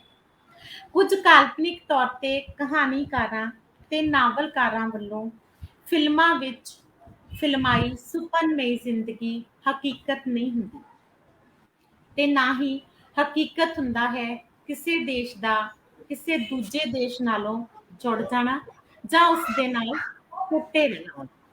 ਜਿਸ ਤਰ੍ਹਾਂ ਸ਼ਬਦਕਾਰ ਸ਼ਬਦਾਂ ਨਾਲ ਖੇਡਦਾ ਹੋਇਆ ਜ਼ਿੰਦਗੀ ਨੂੰ ਖੂਬਸੂਰਤ ਦਿਖਾ ਕੇ ਇੱਕ ਲਾਲਚ ਪੈਦਾ ਕਰਦਾ ਹੈ ਕਿ ਜ਼ਿੰਦਗੀ ਬਹੁਤ ਸੌਖੀ ਹੈ, ਐਸ਼ੋ ਆਰਾਮ ਵਾਲੀ, ਪਰ ਹੁੰਦੀ ਨਹੀਂ। ਜ਼ਿੰਦਗੀ ਦੀਆਂ ਤਲਖੀਆਂ ਤੇ ਬਹੁਤ ਤਿੱਖੀਆਂ ਨੇ, ਖੰਜਰ ਵਰਗੀਆਂ। ਜ਼ਿੰਦਗੀ ਦੀਆਂ ਤਲਖੀਆਂ ਤੇ ਬਹੁਤ ਤਿੱਖੀਆਂ ਨੇ, ਖੰਜਰ ਵਰਗੀਆਂ। ਜ਼ਿੰਦਗੀ ਦਾ ਸੰਘਰਸ਼ ਨਿਚੋੜ ਕੇ ਸੁੱਟ ਧਰਦਾ ਹੈ ਇਨਸਾਨ ਨੂੰ, ਮਹਾਮਾਨ ਨੂੰ। ਮਜਬੂਰੀਆਂ ਬੇਵੱਸ ਕਰ ਦਿੰਦੀਆਂ ਨੇ। ਕਦੇ ਕਦੇ ਟੁੱਟ ਜਾਂਦਾ ਇਨਸਾਨ ਪਤਝੜ ਦੇ ਪੱਤੇ ਵਾਂਗੂ, ਤੇ ਹਵਾ ਲੈ ਜਾਂਦੀ ਉਸ ਨੂੰ, ਤੇ ਹਵਾ ਲੈ ਜਾਂਦੀ ਉਸ ਨੂੰ ਉਸੇ ਸਫ਼ਰ ਤੇ ਜਿਸ ਦੀ ਕੋਈ ਮੰਜ਼ਿਲ ਨਹੀਂ ਹੁੰਦੀ। ਸੋਚਦਾ ਕੀ ਤੇ ਹੁੰਦਾ ਕੀ? ਇਨਸਾਨ ਦੀ ਸੋਚ ਨਾਲ ਕੁਝ ਨਹੀਂ ਹੁੰਦਾ। ਇਨਸਾਨ ਦੀ ਸੋਚ ਨਾਲ ਕੁਝ ਨਹੀਂ ਹੁੰਦਾ ਰਜਨੀ। ਜੋ ਕਰੇ ਕਰਤਾਰ ਉਹੀਓ ਚੰਗਾ ਏ, ਸੱਚਾ ਹੋਵੇ ਮਨ ਤੇ ਘਾਰੀ ਗੰਗਾ ਏ। ਸੱਚਾ ਹੋਵੇ ਮਨ ਤੇ ਘਾਰੀ ਗੰਗਾ ਏ। ਸਾਡੇ ਮਨ ਸੱਚੇ ਹੋਣ ਤਾਂ ਦੇਸ਼ ਦੀਆਂ ਸਰਹੱਦਾਂ, ਹੱਦਾਂ ਤੇ ਇਹਨਾਂ ਦੇ ਕੀਤੇ ਹੋਏ ਦਾਅਵੇ ਜਿਹੜੇ ਆ ਉਹ ਖੋਖਲੇ ਸਿੱਧ ਹੋ ਜਾਂਦੇ ਆ। ਜੇ ਇਨਸਾਨ ਦਾ ਆਪਣਾ ਮਨ ਉਹਦੇ ਵਿੱਚ ਗੰਗਾ ਵਹਿੰਦੀ ਆ, ਉਹ ਸੱਚਾ ਆ, ਉਹਦੇ ਵਿੱਚ ਨਫ਼ਰਤ ਦੇ ਖਿਆਲ ਜਿਹੜੇ ਆ ਉਹ ਜੇ ਇੰਨੇ ਵੱਡੇ ਨਹੀਂ ਹੋਏ ਕਿ ਇਹ ਸਰਹੱਦਾਂ, ਇਹ ਜਿਹੜੀਆਂ ਨੀਹਾਂ ਧਰੀਆਂ ਗਈਆਂ ਆ ਜਾਂ ਕੰਧਾਂ ਉਸਾਰੀਆਂ ਗਈਆਂ ਆ, ਇਹ ਉਹਨਾਂ ਵਿੱਚ ਫਿੱਕ ਨਹੀਂ ਪਾ ਸਕਦੀਆਂ। ਇਹ ਫਿੱਕ ਕਦੋਂ ਪੈਂਦੀ ਆ? ਜਦੋਂ ਇਹ ਸਾਡੇ ਦਿਲਾਂ ਦੇ ਵਿੱਚੋਂ ਸ਼ੁਰੂ ਹੁੰਦੀ ਆ। ਦਿਲਾਂ ਚੋਂ ਸ਼ੁਰੂ ਹੋਈ ਫਿੱਕ ਜਿਹੜੀ ਆ ਉਹਨੂੰ ਕੰਧਾਂ ਵੱਡਾ ਕਰਦੀਆਂ ਆ। ਤੇ ਜੇ ਦਿਲਾਂ ਦੇ ਵਿੱਚ ਜਜ਼ਬਾਤ ਆ, ਪਿਆਰ ਆ, ਮੁਹੱਬਤ ਆ, ਇੱਕ ਦੂਸਰੇ ਦੇ ਲਈ ਇਨਸਾਨੀਅਤ ਆ, ਇਨਸਾਨੀਅਤ ਭਰਿਆ ਦਿਲ ਆ, ਫਿਰ ਇਹ ਕੰਧਾਂ ਜਿਹੜੀਆਂ ਆ ਉਹਨਾਂ ਦਾ ਕੋਈ ਮੈਨਾ ਨਹੀਂ ਆ। ਫਿਰ ਇਹ ਸਰਹੱਦਾਂ, ਹੱਦਾਂ ਤੇ ਫਿਰ ਇਹ ਸੋਚਣਾ ਕਿ ਇੱਕ ਦੇਸ਼ ਦੂਸਰੇ ਦੇਸ਼ ਦੇ ਨਾਲ ਜੁੜ ਕੇ ਤਰੱਕੀ ਕਰ ਗਿਆ ਜਾਂ ਇੱਕ ਦੇਸ਼ ਦੂਸਰੇ ਦੇਸ਼ ਤੋਂ ਬਾਕੀ ਹੋ ਗਿਆ, ਇਹ ਬੇਮਾਇਨਾ ਆ। ਇਹ ਚੀਜ਼ਾਂ ਰਾਜਨੀਤੀ ਲਈ ਆ, ਇਹ ਚੀਜ਼ਾਂ ਇਨਸਾਨਾਂ ਲਈ, ਆਮ ਆਵਾਮ ਲਈ ਨਹੀਂ ਆ। ਉਹਨਾਂ ਨੂੰ ਤਾਂ ਰੋਟੀ ਤੋਂ ਹੀ ਫੁਰਸਤ ਨਹੀਂ ਆ। ਤੇ ਇਹਨਾਂ ਜਿਹੜੀਆਂ ਨਫ਼ਰਤ ਭਰੀਆਂ ਗੱਲਾਂ ਨੂੰ ਜੇ ਅਸੀਂ ਬੰਦ ਕਰਾਂਗੇ, ਜੇ ਫੈਲਾਉਣਾ ਬੰਦ ਕਰਾਂਗੇ, ਜੇ ਇੱਕ ਦੂਜੇ ਦੇ ਨਾਲ ਸਿਰਫ ਪਿਆਰ ਦੀਆਂ ਗੱਲਾਂ ਸਾਂਝੀਆਂ ਕਰਾਂਗੇ, ਤਾਂ ਹੀ ਇਹ ਨੀਹਾਂ ਖੁਰ ਸਕਦੀਆਂ ਆ ਜਿਹੜੀਆਂ ਉਸਾਰੀਆਂ ਗਈਆਂ। ਜੀ ਜੀ, ਵਾਹ ਯਾਰ ਜੀ ਇਹ ਜਿਹੜੀ ਤੁਸੀਂ ਕੋਈ ਜਿਨ੍ਹਾਂ ਨੇ ਕੋਈ ਐਸੀ ਸ਼ਖਸੀਅਤ ਜ਼ਿਆਦਾ ਮੁਤਾਸਰ ਰਹੇ ਹੋ, ਕਿਹੜੇ ਕੋਈ ਸ਼ਖਸੀਅਤ ਨੇ, ਯਾਨੀ ਸਿਆਸੀ ਸ਼ਖਸੀਅਤ ਜਾਂ ਲਿਖਾਰੀ, ਯਾਨੀ ਭਗਤ ਸਿੰਘ ਦੇ ਬਾਰੇ ਕੋਈ ਆਪਣਾ ਥੋੜਾ ਕੀ ਉਹਨੂੰ ਸਮਝਦੇ ਤੁਸੀਂ? ਉਹਨਾਂ ਦਾ ਜਿਹੜਾ ਬਲੀਦਾਨ, ਦੇਖੋ ਜੇ ਭਗਤ ਸਿੰਘ ਦੇ ਬਲੀਦਾਨ ਨੂੰ ਦੇਖਿਆ ਜਾਵੇ ਤੇ ਉਹਨਾਂ ਉੱਤੇ ਵੀ ਮੈਂ ਇੱਕ ਰਚਨਾ ਲਿਖੀ ਸੀ। ਤੇ ਉਹਨੂੰ ਅਸੀਂ ਜਦੋਂ ਅਸੀਂ ਇੱਕ ਸੋਚ ਦੇ ਤੌਰ ਤੇ ਦੇਖੀਏ ਤਾਂ ਇੱਕ ਇਹੋ ਜਿਹੇ ਇਨਸਾਨ ਦੇ ਮਨ ਦੇ ਵਿੱਚ ਉਸ ਸਮੇਂ ਦੇ ਹਾਲਾਤ ਨੂੰ, ਮਾਹੌਲ ਨੂੰ ਦੇਖਦਿਆਂ ਹੋਇਆਂ ਜੋ ਵੀ ਬੀਜ ਪੈਦਾ ਹੋਏ, ਜੋ ਵੀ ਉਹਦੇ ਅੰਦਰੋਂ ਫੁੱਟਿਆ, ਜੋ ਵੀ ਪੁੰਗਰਿਆ, ਉਹਦੇ ਵਿੱਚ ਕਿਤੇ ਵੀ ਇਹ ਨਫ਼ਰਤ ਨਹੀਂ ਸੀ ਕਿ ਅਸੀਂ ਹਿੰਦੂ, ਮੁਸਲਿਮ, ਸਿੱਖ, ਈਸਾਈ ਵੱਖਰੇ ਵੱਖਰੇ ਆ। ਉਹ ਉਹਨਾਂ ਸਾਰਿਆਂ ਨੂੰ ਲੈ ਕੇ ਚੱਲਿਆ ਔਰ ਉਹਨਾਂ ਸਾਰਿਆਂ ਨੂੰ ਇੱਕ ਸਿਰਫ ਉਹ ਗੁਲਾਮੀ ਤੋਂ ਛੁਟਕਾਰਾ ਪਾਉਣਾ ਚਾਹੁੰਦਾ ਸੀ, ਆਜ਼ਾਦੀ ਚਾਹੁੰਦਾ ਸੀ। ਉਹ ਇਹ ਨਹੀਂ ਸੀ ਚਾਹੁੰਦਾ ਕਿ ਦੇਸ਼ ਦੇ ਟੁਕੜੇ ਹੋਣ, ਉਹ ਇਹ ਨਹੀਂ ਸੀ ਚਾਹੁੰਦਾ ਕਿ ਆਜ਼ਾਦੀ ਮੈਨੂੰ ਮਿਲੇ, ਮੇਰੇ ਮੁਸਲਿਮ ਵੀਰ ਨੂੰ ਨਾ ਮਿਲੇ। ਉਹ ਇਹ ਨਹੀਂ ਸੀ ਚਾਹੁੰਦਾ ਕਿ ਸਿੱਖਾਂ ਨੂੰ ਮੌਕੇ ਮਿਲਣ, ਹਿੰਦੂਆਂ ਜਾਂ ਮੁਸਲਮਾਨਾਂ ਨੂੰ ਨਾ ਮਿਲਣ। ਉਹਦੇ ਲਈ ਸਾਰੇ ਇੱਕ ਬਰਾਬਰ ਸੀ। ਤੇ ਜਦੋਂ ਉਹਦੇ ਦਿਲ ਦੇ ਵਿੱਚ ਪੁੰਗਰੇ ਹੋਏ ਜਜ਼ਬਾਤ ਉਹਨੂੰ ਹਵਾ ਲੱਗੀ ਰਾਜਨੀਤੀ ਦੀ, ਨੁਕਸਾਨ ਦੇਸ਼ ਦਾ, ਨੁਕਸਾਨ ਆਮ ਆਵਾਮ ਦਾ ਉਦੋਂ ਹੋਇਆ। ਪਰ ਉਹਦੀ ਸੋਚ ਨੂੰ ਸਲੂਟ ਆ, ਉਹਦੀ ਸੋਚ ਨੂੰ ਸਲਾਮ ਆ। ਤੇ ਇਹੋ ਜਿਹੇ ਇਨਸਾਨ ਜਿਹੜੇ ਆ ਉਹ ਸਾਰੀ ਉਮਰ ਜਦ ਤੱਕ ਧਰਤੀ ਤੇ ਅਸਮਾਨ ਆ ਉਦੋਂ ਤੱਕ ਯਾਦ ਰੱਖੇ ਜਾਂਦੇ ਰਹਿਣਗੇ। ਉਹਨਾਂ ਨੂੰ ਕਿਸੇ ਵੀ ਤਰ੍ਹਾਂ ਦਾ ਸ਼ਿਕਵਾ ਨਹੀਂ ਸੀ, ਉਹਨਾਂ ਨੂੰ ਕਿਸੇ ਵੀ ਤਰ੍ਹਾਂ ਦਾ ਗਿਲਾ ਨਹੀਂ ਸੀ। ਉਹਨਾਂ ਨੂੰ ਇਹ ਨਹੀਂ ਸੀ ਕਿ ਅਸੀਂ ਹਿੰਦੂ ਹਾਂ, ਅਸੀਂ ਸਿੱਖ ਹਾਂ, ਅਸੀਂ ਮੁਸਲਿਮ ਹਾਂ। ਇੱਕ ਇਨਸਾਨੀਅਤ ਦੇ ਤੌਰ ਤੇ ਸੋਚਦੇ ਸੀ ਤੇ ਇਨਸਾਨੀਅਤ ਦੇ ਤੌਰ ਤੇ ਉਹਨਾਂ ਨੇ ਜੋ ਵੀ ਕੀਤਾ, ਇੱਕ ਆਮ ਇਨਸਾਨ ਨੂੰ ਸੁਖੀ ਦੇਖਣ ਲਈ ਔਰ ਇੱਕ ਉਹਨਾਂ ਨੂੰ ਕਚੋਟਦੀ ਸੀ ਉਹ ਗੱਲ ਜਿਹੜੀ ਕਿ ਉਹਨਾਂ ਦੀ ਸੋਚ ਤੋਂ ਪਰੇ ਸੀ, ਜਿਹੜੀ ਕਿ ਉਹ ਜ਼ੁਲਮ ਨੂੰ ਬਰਦਾਸ਼ਤ ਨਹੀਂ ਸੀ ਕਰਦੇ। ਤੇ ਇਹ ਜ਼ੁਲਮ ਉਹ ਇਹ ਨਹੀਂ ਸੀ ਦੇਖਦੇ ਕਿ ਜ਼ੁਲਮ ਕਿਹਦੇ ਉੱਪਰ ਹੋ ਰਿਹਾ ਆ। ਜਿਹੜਾ ਜ਼ੁਲਮ ਸਹਿ ਰਿਹਾ ਆ ਉਹ ਹਿੰਦੂ ਆ, ਮੁਸਲਿਮ ਆ, ਸਿੱਖ ਆ, ਈਸਾਈ ਆ, ਉਹਨਾਂ ਲਈ ਇਹ ਚੀਜ਼ ਮੈਟਰ ਨਹੀਂ ਸੀ ਕਰਦੀ। ਉਹਨਾਂ ਦੀ ਸੋਚ ਇੰਨੀ ਕੁ ਉੱਪਰ ਸੀ ਕਿ ਉਹਨਾਂ ਦੇ ਲਈ ਸਾਰੇ ਇਨਸਾਨ ਸੀ, ਔਰ ਉਹਨਾਂ ਨੇ ਬਗਾਵਤ ਇੱਕ ਜ਼ੁਲਮ ਦੇ ਖਿਲਾਫ ਕੀਤੀ ਸੀ, ਕਿਸੇ ਇਨਸਾਨ ਦੇ ਖਿਲਾਫ ਨਹੀਂ। ਸੋ ਸਲੂਟ ਆ ਉਹਨਾਂ ਦੀ ਸੋਚ ਨੂੰ। ਜੀ ਜੀ, ਬਹੁਤ ਬਹੁਤ ਵਧੀਆ। ਬਾਕੀ ਉਹ ਭਗਤ ਸਿੰਘ ਹੋਰਾਂ ਦੀ ਬਲੀਦਾਨ ਜਿਹੜੀ ਕੁਰਬਾਨੀ ਹੈ ਨਾ, ਉਹ ਜਿਹੜੇ ਆਪਣਾ ਮਜ਼ਦੂਰ ਕਿਸਾਨ ਖਾਸ ਕਰਕੇ ਤਬਕਾ ਜਿਹੜਾ ਨਾ, ਉਹਨਾਂ ਦਾ ਤੇ ਬੜਾ ਗੱਲਬਾਤ ਕਰਦਾ, ਉਹਨਾਂ ਦੀ ਬੜੀ ਖੁਸ਼ ਸਮਝਦਾ ਕਿ ਉਹਨਾਂ ਨੇ ਵਾਕਈ ਬਲੀਦਾਨ ਦਿੱਤਾ ਹੈ। ਤੇ ਉਹਨਾਂ ਦੀ ਜਦੋਂ ਵੀ ਇਹਨਾਂ ਪਿੱਛੇ ਜਨਮ ਦਿਨ ਉਹਨਾਂ ਦਾ ਸਾਡੇ ਪਾਕਿਸਤਾਨ ਦੇ ਵਿੱਚ ਵੀ ਬੜੇ ਅੱਛੇ ਤਰੀਕੇ ਨਾਲ ਮਨਾਇਆ ਗਿਆ। ਤੇ ਉਹਨਾਂ ਦੀ ਜਿਹੜਾ ਮਿਸ਼ਨ ਸੀ ਉਹਨੂੰ ਅੱਗੇ ਲੈ ਕੇ ਚੱਲਣ ਦਾ ਇਹਨਾਂ ਲੋਕਾਂ ਨੇ ਨਵੇਂ ਤਰੀਕੇ ਨਾਲ ਅਹਿਦ ਕੀਤਾ। ਤੇ ਅੱਛਾ, ਇਹ ਜਿਹੜਾ ਸਾਡੇ, ਕਿਉਂਕਿ ਜਿਹੜੀ ਪੰਜਾਬ ਦੀ ਜਿਹੜੀ ਧਰਤੀ ਏ, ਇਹ ਸਮਝਿਆ ਕਿ ਸੂਫੀਆਂ ਦੀ ਧਰਤੀ ਏ। ਇੱਥੇ ਵਾਰਿਸ ਸ਼ਾਹ, ਬੁੱਲੇ ਸ਼ਾਹ ਹੈ, ਸ਼ਾਹ ਹੁਸੈਨ, ਬਾਬਾ ਫਰੀਦ ਹੈ, ਬਾਬਾ ਗੁਰੂ ਨਾਨਕ ਆਏ। ਯਾਨੀ ਜੇ ਇਹਨਾਂ ਇਸ ਧਰਤੀ ਦੇ ਪਿਆਰ ਨੂੰ ਦਾ ਬੀਜ ਬੋਣ ਦੀ ਕੋਸ਼ਿਸ਼ ਕੀਤੀ ਤੇ ਉਹਨਾਂ ਨੂੰ ਕਿਸੇ ਹੱਦ ਤੱਕ ਕਾਮਯਾਬੀ ਹੋਏ। ਯਾਨੀ ਇਸ ਸਾਡੇ ਪੰਜਾਬ ਦੇ ਵਿੱਚ ਲੋਕ ਮੁਹੱਬਤ ਕਰਨ ਵਾਲੇ ਬੜੇ ਅੱਛੇ ਲੋਕ, ਅਮਨ ਪਸੰਦ ਦੇ ਲੋਕ ਨੇ। ਲੇਕਿਨ ਕੁਛ ਲੋਕ ਵਿੱਚ ਉਵੇਂ ਵੀ ਦੀ ਹੁੰਦੇ ਨੇ ਜਿਹੜੇ ਆਪਣਾ ਮਾਮਲਾਤ ਨੂੰ ਖਰਾਬ ਕਰਦੇ ਨੇ। ਤੇ ਇਹਨਾਂ ਜਿਹੜੇ ਬਜ਼ੁਰਗਾਂ ਨੇ ਸਾਡੇ, ਇਹਨਾਂ ਦੇ ਬਾਰੇ ਕੋਈ ਗੱਲਬਾਤ, ਜਾਂ ਇਹਨਾਂ ਦੀ ਲਿਖਤ ਦੇ ਬਾਰੇ, ਜਾਂ ਇਹਨਾਂ ਸੋਚ ਵਿਚਾਰ ਦੇ ਸੋਚਵਾਨ ਜਿਹੜੇ ਸਾਡੇ ਹਨ, ਇਹਨਾਂ ਦੇ ਬਾਰੇ ਕੋਈ ਗੱਲਬਾਤ?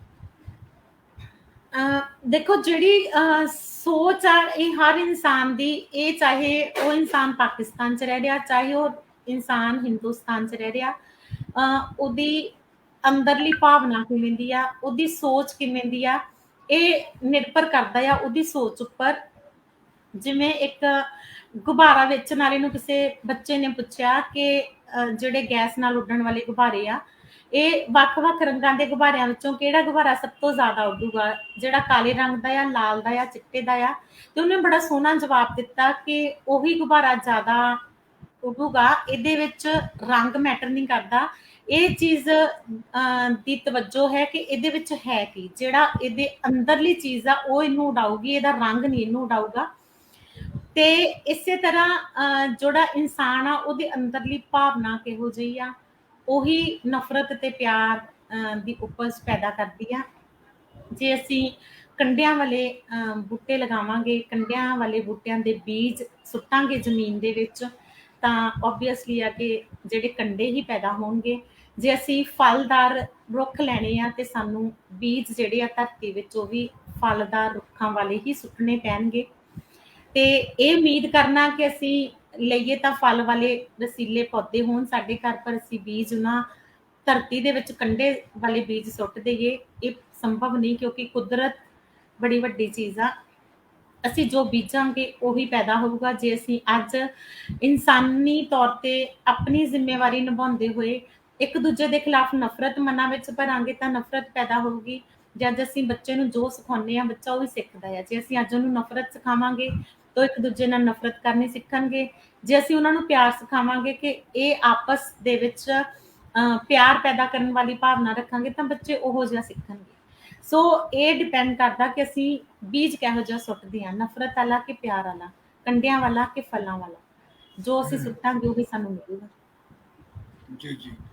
ਅੱਛਾ, ਹੁਣ ਇੱਕ ਆਖਰੀ ਇੱਕ ਹੀ ਸਵਾਲ ਤੁਹਾਡਾ, ਕਿਉਂਕਿ ਟਾਈਮ ਹੀ ਆਪਣਾ ਪ੍ਰੋਗਰਾਮ ਦਾ ਖਤਮ ਹੋਣ ਵਾਲਾ, ਕੁਛ ਮਿੰਟ ਰਹਿ ਗਏ ਨੇ। ਤੇ ਇਹ ਚੀਜ਼ ਤੁਹਾਡਾ ਕੋਈ ਆਪਣਾ ਕੋਈ ਸ਼ਖਸੀਅਤ ਇਹੋ ਜਿਹੀ ਜਿਹੜੀ ਤੁਸੀਂ ਬਹੁਤ ਪਸੰਦ ਕਰਦੇ ਹੋ, ਚਾਹੇ ਉਹ ਸਿਆਸੀ ਹੋਵੇ, ਚਾਹੇ ਲਿਖਤ ਦੇ ਵਿੱਚ ਹੋਵੇ, ਜਾਂ ਕਿਸੇ ਕੋਈ ਜਿਹੜੀ ਸ਼ਖਸੀਅਤ ਐਸੀ ਹੈ ਜਿਹੜੀ ਤੁਸੀਂ ਉਹਨੂੰ ਬਹੁਤ ਪਿਆਰ ਕਰਦੇ ਹੋ, ਜਾਂ ਉਹਨੂੰ ਅੱਛਾ ਸਮਝੋ, ਜਾਂ ਪਸੰਦ ਕਰਦੇ ਹੋ? ਮੈਂ ਸਾਹਿਤ ਦੇ ਖੇਤਰ ਦੇ ਵਿੱਚ ਹੀ ਸਭ ਤੋਂ ਜ਼ਿਆਦਾ ਪ੍ਰਭਾਵਿਤ ਹਾਂ ਇਮਰੋਜ਼ ਤੋਂ, ਜੋ ਕਿ ਅਮਰਤਾ ਪ੍ਰੀਤਮ ਤੇ ਚਲੋ ਲਿਖਦੇ ਵਧੀਆ ਸੀ। ਅਮਰਤਾ ਪ੍ਰੀਤਮ ਤੇ ਇਮਰੋਜ਼ ਜਿਹੜੇ ਨੇ ਉਹਨਾਂ ਦੀ ਹਰ ਕਿਤਾਬ ਮੈਂ ਪੜ੍ਹ ਚੁੱਕੀ ਹਾਂ। ਮੇਰੀ ਸਗੋਂ ਦਿਲੀ ਖੁਆਇਸ਼ ਆ ਕਿ ਮੈਂ ਇੱਕ ਵਾਰ ਜ਼ਰੂਰ ਇਮਰੋਜ਼ ਜੀ ਨੂੰ ਮਿਲਣਾ ਚਾਹਾਂਗੀ, ਕਿਉਂਕਿ ਉਹਨਾਂ ਦੀ ਵਿਅਕਤਿਤਵ, ਉਹਨਾਂ ਦੀ ਪਰਸਨੈਲਿਟੀ, ਉਹਨਾਂ ਦੀਆਂ ਕੁਝ ਗੱਲਾਂ ਜਿਹੜੀਆਂ ਆ ਉਹ ਇੰਨੀਆਂ ਵਿਲੱਖਣ ਆ ਕਿ ਇੱਕ ਆਮ ਇਨਸਾਨ ਜਦੋਂ ਸੋਚਦਾ ਆ ਤੇ ਉਹ ਬੜੀਆਂ ਬਹੁਤ ਵੱਡੇ ਲੈਵਲ ਤੇ ਲੱਗਦੀਆਂ ਕਿ ਇੱਕ ਆਮ ਇਨਸਾਨ ਤੇ ਉਹਨਾਂ ਦੇ ਵਿੱਚ ਕਿੰਨਾ ਫਰਕ ਆ, ਸੋਚ ਦੇ ਵਿੱਚ ਕਿੰਨਾ ਫਰਕ ਆ। ਕਿ ਸਾਹਿਤ ਦੇ ਖੇਤਰ ਦੇ ਵਿੱਚ, ਕਿਉਂਕਿ ਮੇਰਾ ਇੰਟਰਸਟ ਸਾਹਿਤ 'ਚ ਆ, ਮੇਰੀ ਰੁਚੀ ਜ਼ਿਆਦਾ ਸਾਹਿਤ 'ਚ ਆ, ਤੇ ਮੈਂ ਜ਼ਰੂਰ ਮਤਲਬ ਇਮਰੋਜ਼ ਤੋਂ ਪ੍ਰਭਾਵਿਤ ਹਾਂ ਔਰ ਉਹਨਾਂ ਨੂੰ ਮਿਲਣਾ ਵੀ ਜ਼ਰੂਰ ਚਾਹਾਂਗੀ ਜੇ ਪ੍ਰਮਾਤਮਾ ਨੇ ਚਾਹਿਆ ਤਾਂ, ਕਿਉਂਕਿ ਉਹ ਉਹਨਾਂ ਵਰਗਾ ਇਨਸਾਨ ਔਰ ਉਹਨਾਂ ਨੇ ਜੋ ਇੱਕ ਤਰ੍ਹਾਂ ਦਾ ਤਪ ਕੀਤਾ ਅੰਮ੍ਰਿਤਾ ਪ੍ਰੀਤਮ ਲਈ, ਔਰ ਬਿਨਾਂ ਕਿਸੇ ਸਵਾਰਥ ਤੋਂ, ਅੱਜ ਕੱਲ੍ਹ ਦੁਨੀਆ ਇੰਨੀ ਸਵਾਰਥੀ ਆ, ਬਿਨਾਂ ਕਿਸੇ ਸਵਾਰਥ ਤੋਂ ਕਿਸੇ ਦੇ ਲਈ ਕੋਈ ਕੰਮ ਕਰਨਾ ਬੜੀ ਮਹਾਨਤਾ ਹੈ। ਔਰ ਜੋ ਉਹਨਾਂ ਨੇ ਕੀਤਾ ਉਹ ਤਾਂ ਸ਼ਾਇਦ ਬਹੁਤ ਉੱਪਰ ਦੀ ਚੀਜ਼ ਆ, ਕਿਉਂਕਿ ਆਪਣਾ ਸੋਚੇ ਬਿਨਾ, ਆਪਣੇ ਸਵਾਰਥ ਤੋਂ ਬਿਨਾ, ਆਪਣੀ ਜ਼ਿੰਦਗੀ ਸਾਰੀ ਇੱਕ ਪਾਸੇ ਰੱਖ ਕੇ, ਆਪਣਾ ਸਾਰਾ ਕੁਝ ਛੱਡ ਕੇ, ਭਵਿੱਖ ਵੀ ਵਰਤਮਾਨ ਵੀ ਸਾਰਾ ਕੁਝ ਇੱਕ ਇਨਸਾਨ ਦੇ ਲੇਖੇ ਲਾਉਣਾ ਔਰ ਉਹਨੂੰ ਰੱਬ ਵਾਂਗ ਪੂਜਣਾ, ਇਹ ਕੋਈ ਉਹਨਾਂ ਤੋਂ ਸਿੱਖੇ। ਉਹਨਾਂ ਦੀਆਂ ਰਚਨਾਵਾਂ ਤੋਂ ਮੈਂ ਬਹੁਤ ਪ੍ਰਭਾਵਿਤ ਹਾਂ। ਤੇ ਬਾਕੀ ਸਾਰੇ ਹੀ ਲਿਖਣ ਵਾਲੇ, ਅੱਛਾ ਲਿਖਣ ਵਾਲੇ, ਸਾਹਿਤ ਨੂੰ ਪਿਆਰ ਕਰਨ ਵਾਲੇ, ਉਹਨਾਂ ਸਾਰਿਆਂ ਨੂੰ ਹੀ ਮੈਂ ਪਸੰਦ ਕਰਦੀ ਹਾਂ, ਕਿਉਂਕਿ ਜਦੋਂ ਅਸੀਂ ਕਿਤਾਬਾਂ ਨਾਲ ਜੁੜ ਜਾਂਦੇ ਹਾਂ ਤੇ ਕਿਤਾਬਾਂ ਇਨਸਾਨ ਦੀ ਜ਼ਿੰਦਗੀ ਨੂੰ ਬਦਲ ਦਿੰਦੀਆਂ ਆ, ਤੇ ਇਨਸਾਨ ਦੀ ਜ਼ਿੰਦਗੀ ਨੂੰ ਬਦਲਣ ਦੇ ਵਿੱਚ ਕਿਤਾਬਾਂ ਦੇ ਨਾਲ ਨਾਲ ਉਹਨਾਂ ਨੂੰ ਲਿਖਣ ਵਾਲੇ ਜੋ ਸਾਹਿਤਕਾਰ ਆ, ਜੋ ਲੇਖਕ ਆ, ਕਵੀ ਆ, ਉਹਨਾਂ ਦਾ ਬੜਾ ਵੱਡਾ ਰੋਲ ਹੁੰਦਾ, ਬੜਾ ਅਹਿਮ ਰੋਲ ਹੁੰਦਾ। ਤੇ ਅਸੀਂ ਕਈ ਵਾਰ ਜਿਹੜੀਆਂ ਸਲਾਹਾਂ, ਜਿਹੜੀਆਂ ਗੱਲਾਂ ਕਿਸੇ ਨਾਲ ਕਰਕੇ ਨਹੀਂ ਲੈ ਸਕਦੇ, ਅਸੀਂ ਕਿਤਾਬਾਂ ਪੜ੍ਹ ਕੇ ਉਹਨਾਂ ਦੇ ਹੱਲ ਸਾਨੂੰ ਉੱਥੋਂ ਮਿਲ ਜਾਂਦੇ ਆ। ਸੋ ਇਸ ਕਰਕੇ ਸਾਹਿਤ ਲਿਖਣ ਵਾਲੇ ਹਰ ਅੱਛੇ ਇਨਸਾਨ, ਹਰ ਅੱਛੇ ਸਾਹਿਤਕਾਰ ਦਾ ਮੈਂ ਦਿਲੋਂ ਸਨਮਾਨ ਕਰਦੀ ਹਾਂ, ਤੇ ਮੇਰੇ ਲਈ ਉਹ ਇੱਕ ਤਰ੍ਹਾਂ ਦਾ ਪ੍ਰੇਰਨਾਤਮਕ ਸਰੋਤ ਆ। ਜੀ ਜੀ ਜੇ ਉਹ ਆਪਣਾ ਰਜੀਆ ਜੀ, ਆਪਣਾ ਤੁਸੀਂ ਅੱਗੇ ਤੇ ਸਾਡੀ ਫਰਮਾਇਸ਼ ਤੇ ਸਾਨੂੰ ਆਪਣੀ ਰਚਨਾ ਕਵਿਤਾ ਸੁਣਾ ਰਹੇ ਸੋ, ਤੇ ਹੁਣ ਟਾਈਮ ਤਕਰੀਬਨ ਖਤਮ ਹੀ ਹੋਣ ਵਾਲਾ, ਕਿਉਂਕਿ ਹੋ ਹੀ ਗਿਆ। ਪਰ ਅਗਰ ਤੁਸੀਂ ਕੋਈ ਆਪਣੇ ਕੋਈ ਪਸੰਦ ਦੀ ਕੋਈ ਅਗਰ ਕੋਈ ਸੁਣਾ ਦਿਓ, ਤੇ ਕੋਈ ਨਜ਼ਮ, ਕੋਈ ਕਵਿਤਾ, ਕੋਈ ਕਲਾਮ। ਉਜੜਿਆ ਪੰਜਾਬ। ਮੈਂ ਉਜੜਿਆ ਪੰਜਾਬ ਵੇ ਲੋਕੋ, ਮੇਰੇ ਨਾਲ ਕਿਸੇ ਨੂੰ ਕੀ। ਮੈਂ ਉਜੜਿਆ ਪੰਜਾਬ ਵੇ ਲੋਕੋ, ਮੇਰੇ ਨਾਲ ਕਿਸੇ ਨੂੰ ਕੀ। ਗਰੀਬੜਾ ਪਿਆ ਅੰਨ ਨੂੰ ਤਰਸੇ, ਗਰੀਬੜਾ ਪਿਆ ਅੰਨ ਨੂੰ ਤਰਸੇ, ਭੁੱਖੇ ਸੌਂਦੇ ਨਿੱਕੇ ਜੀ। ਮੈਂ ਉਜੜਿਆ ਪੰਜਾਬ ਵੇ ਲੋਕੋ, ਮੇਰੇ ਨਾਲ ਕਿਸੇ ਨੂੰ ਕੀ। ਗੰਧਲੇ ਪੀਵਣ ਵਾਲੇ ਪਾਣੀ, ਗੰਧਲੀਆਂ ਨੇ ਸਭ ਨਹਿਰਾਂ। ਹਵਾਵਾਂ ਸੋਚਾਂ ਦੂਸ਼ਿਤ ਹੋਈਆਂ, ਕਣ ਕਣ ਦੇ ਵਿੱਚ ਜ਼ਹਿਰਾਂ।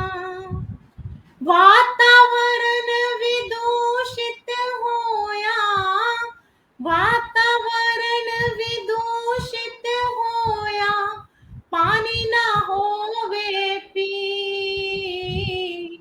ਮੈਂ ਉਜੜਿਆ ਪੰਜਾਬ ਵੇ ਲੋਕੋ, ਮੇਰੇ ਨਾਲ ਕਿਸੇ ਨੂੰ ਕੀ।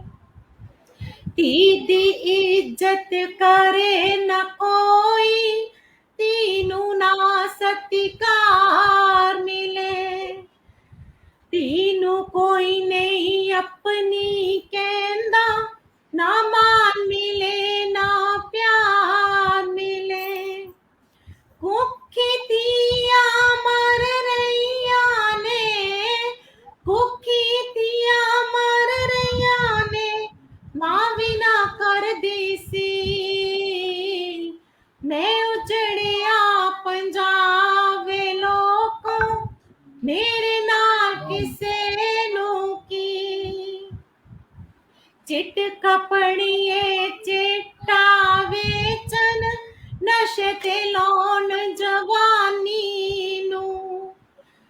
ਕਿਹੜਾ ਆਨ ਵਰਾਂਦਾ ਇੱਥੇ, ਰੋਂਦੀ ਤੀ ਬੇਗਾਨੀ ਨੂੰ। ਪਰੀ ਜਵਾਨੀ ਨਸ਼ਿਆਂ ਖਾ ਲਈ, ਪਰੀ ਜਵਾਨੀ ਨਸ਼ਿਆਂ ਖਾ ਲਈ, ਚੂੜਾ ਤੋੜੇ ਬੇਗਾਨੀ ਤੀ। ਮੈਂ ਉਜੜਿਆ ਪੰਜਾਬ ਵੇ ਲੋਕੋ, ਮੇਰੇ ਨਾਲ ਕਿਸੇ ਨੂੰ ਕੀ। ਰੱਬ ਦੇ ਨਾਂ ਤੇ ਕਰਨ ਲੜਾਈਆਂ, ਕੀ ਹੋਇਆ ਇਨਸਾਨਾਂ ਨੂੰ। ਰੱਬ ਦੇ ਨਾਂ ਤੇ ਕਰਨ ਲੜਾਈਆਂ, ਕੀ ਹੋਇਆ ਇਨਸਾਨਾਂ ਨੂੰ।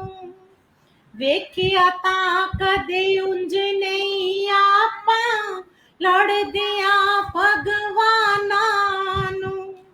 ਧਰਮਾਂ ਵਿੱਚ ਵੱਖਰੇ ਨੇ ਪੈ ਗਏ, ਧਰਮਾਂ ਵਿੱਚ ਵੱਖਰੇ ਨੇ ਪੈ ਗਏ, ਜ਼ਹਿਰ ਨਾ ਹੁੰਦਾ ਪੀ। ਮੈਂ ਉਜੜਿਆ ਪੰਜਾਬ ਵੇ ਲੋਕੋ, ਮੇਰੇ ਨਾਲ ਕਿਸੇ ਨੂੰ ਕੀ। ਮੈਂ ਉਜੜਿਆ ਪੰਜਾਬ ਵੇ ਲੋਕੋ, ਮੇਰੇ ਨਾਲ ਕਿਸੇ ਨੂੰ ਕੀ। ਸ਼ੁਕਰੀਆ ਜੀ। ਵਾਹ ਜੀ ਵਾਹ ਜੀ, ਇਹ ਤੁਸੀਂ ਕਮਾਲ ਕਰਤਾ ਜੀ। ਅੱਛਾ, ਹੁਣ ਸਾਡਾ ਟਾਈਮ ਵੀ ਤਕਰੀਬਨ ਖਤਮ ਹੋ ਗਿਆ, ਤੇ ਇਹ ਸਾਡੇ ਇਸ ਪ੍ਰੋਗਰਾਮ ਵਿੱਚ, ਇਸ ਅੰਗ ਰੰਗ ਦੇ ਵਿੱਚ ਜਿਹੜਾ ਅਸੀਂ ਚਾਨਣ ਵਰਗੇ ਲੋਕ ਜਿਹੜੇ ਚਾਨਣ ਕਰਦੇ ਨੇ, ਤੁਹਾਡੇ ਵਰਗੇ ਲੋਕ ਜਿਹੜੇ, ਅਸੀਂ ਉਹਨਾਂ ਨੂੰ ਬੁਲਾਉਂਦੇ ਹਾਂ ਤੇ ਉਹਨਾਂ ਨਾਲ ਜਿਹੜੇ ਵਿਚਾਰ ਆਪਣੇ ਸਾਂਝੇ ਕਰਨੇ ਆ, ਆਪਣੇ ਦਰਸ਼ਕਾਂ ਨੂੰ ਆਪਣੇ ਸੋਚਾਂ ਦੇ ਨਾਲ ਵੀ ਉਹ ਵਿਚਾਰ ਸਾਂਝੇ ਕਰਨੇ ਆ, ਤੇ ਉਹਨਾਂ ਨੂੰ ਨਵਾਂ ਦੀਆਂ ਗੱਲਾਂ ਬਾਤਾਂ ਸਾਂਝੀਆਂ, ਤੇ ਉਹ ਆਪਣਾ ਖੂਬਸੂਰਤ ਗੱਲਾਂ ਸੁਣ ਕੇ ਸਾਰੇ ਖੁਸ਼ ਹੁੰਦੇ ਨੇ।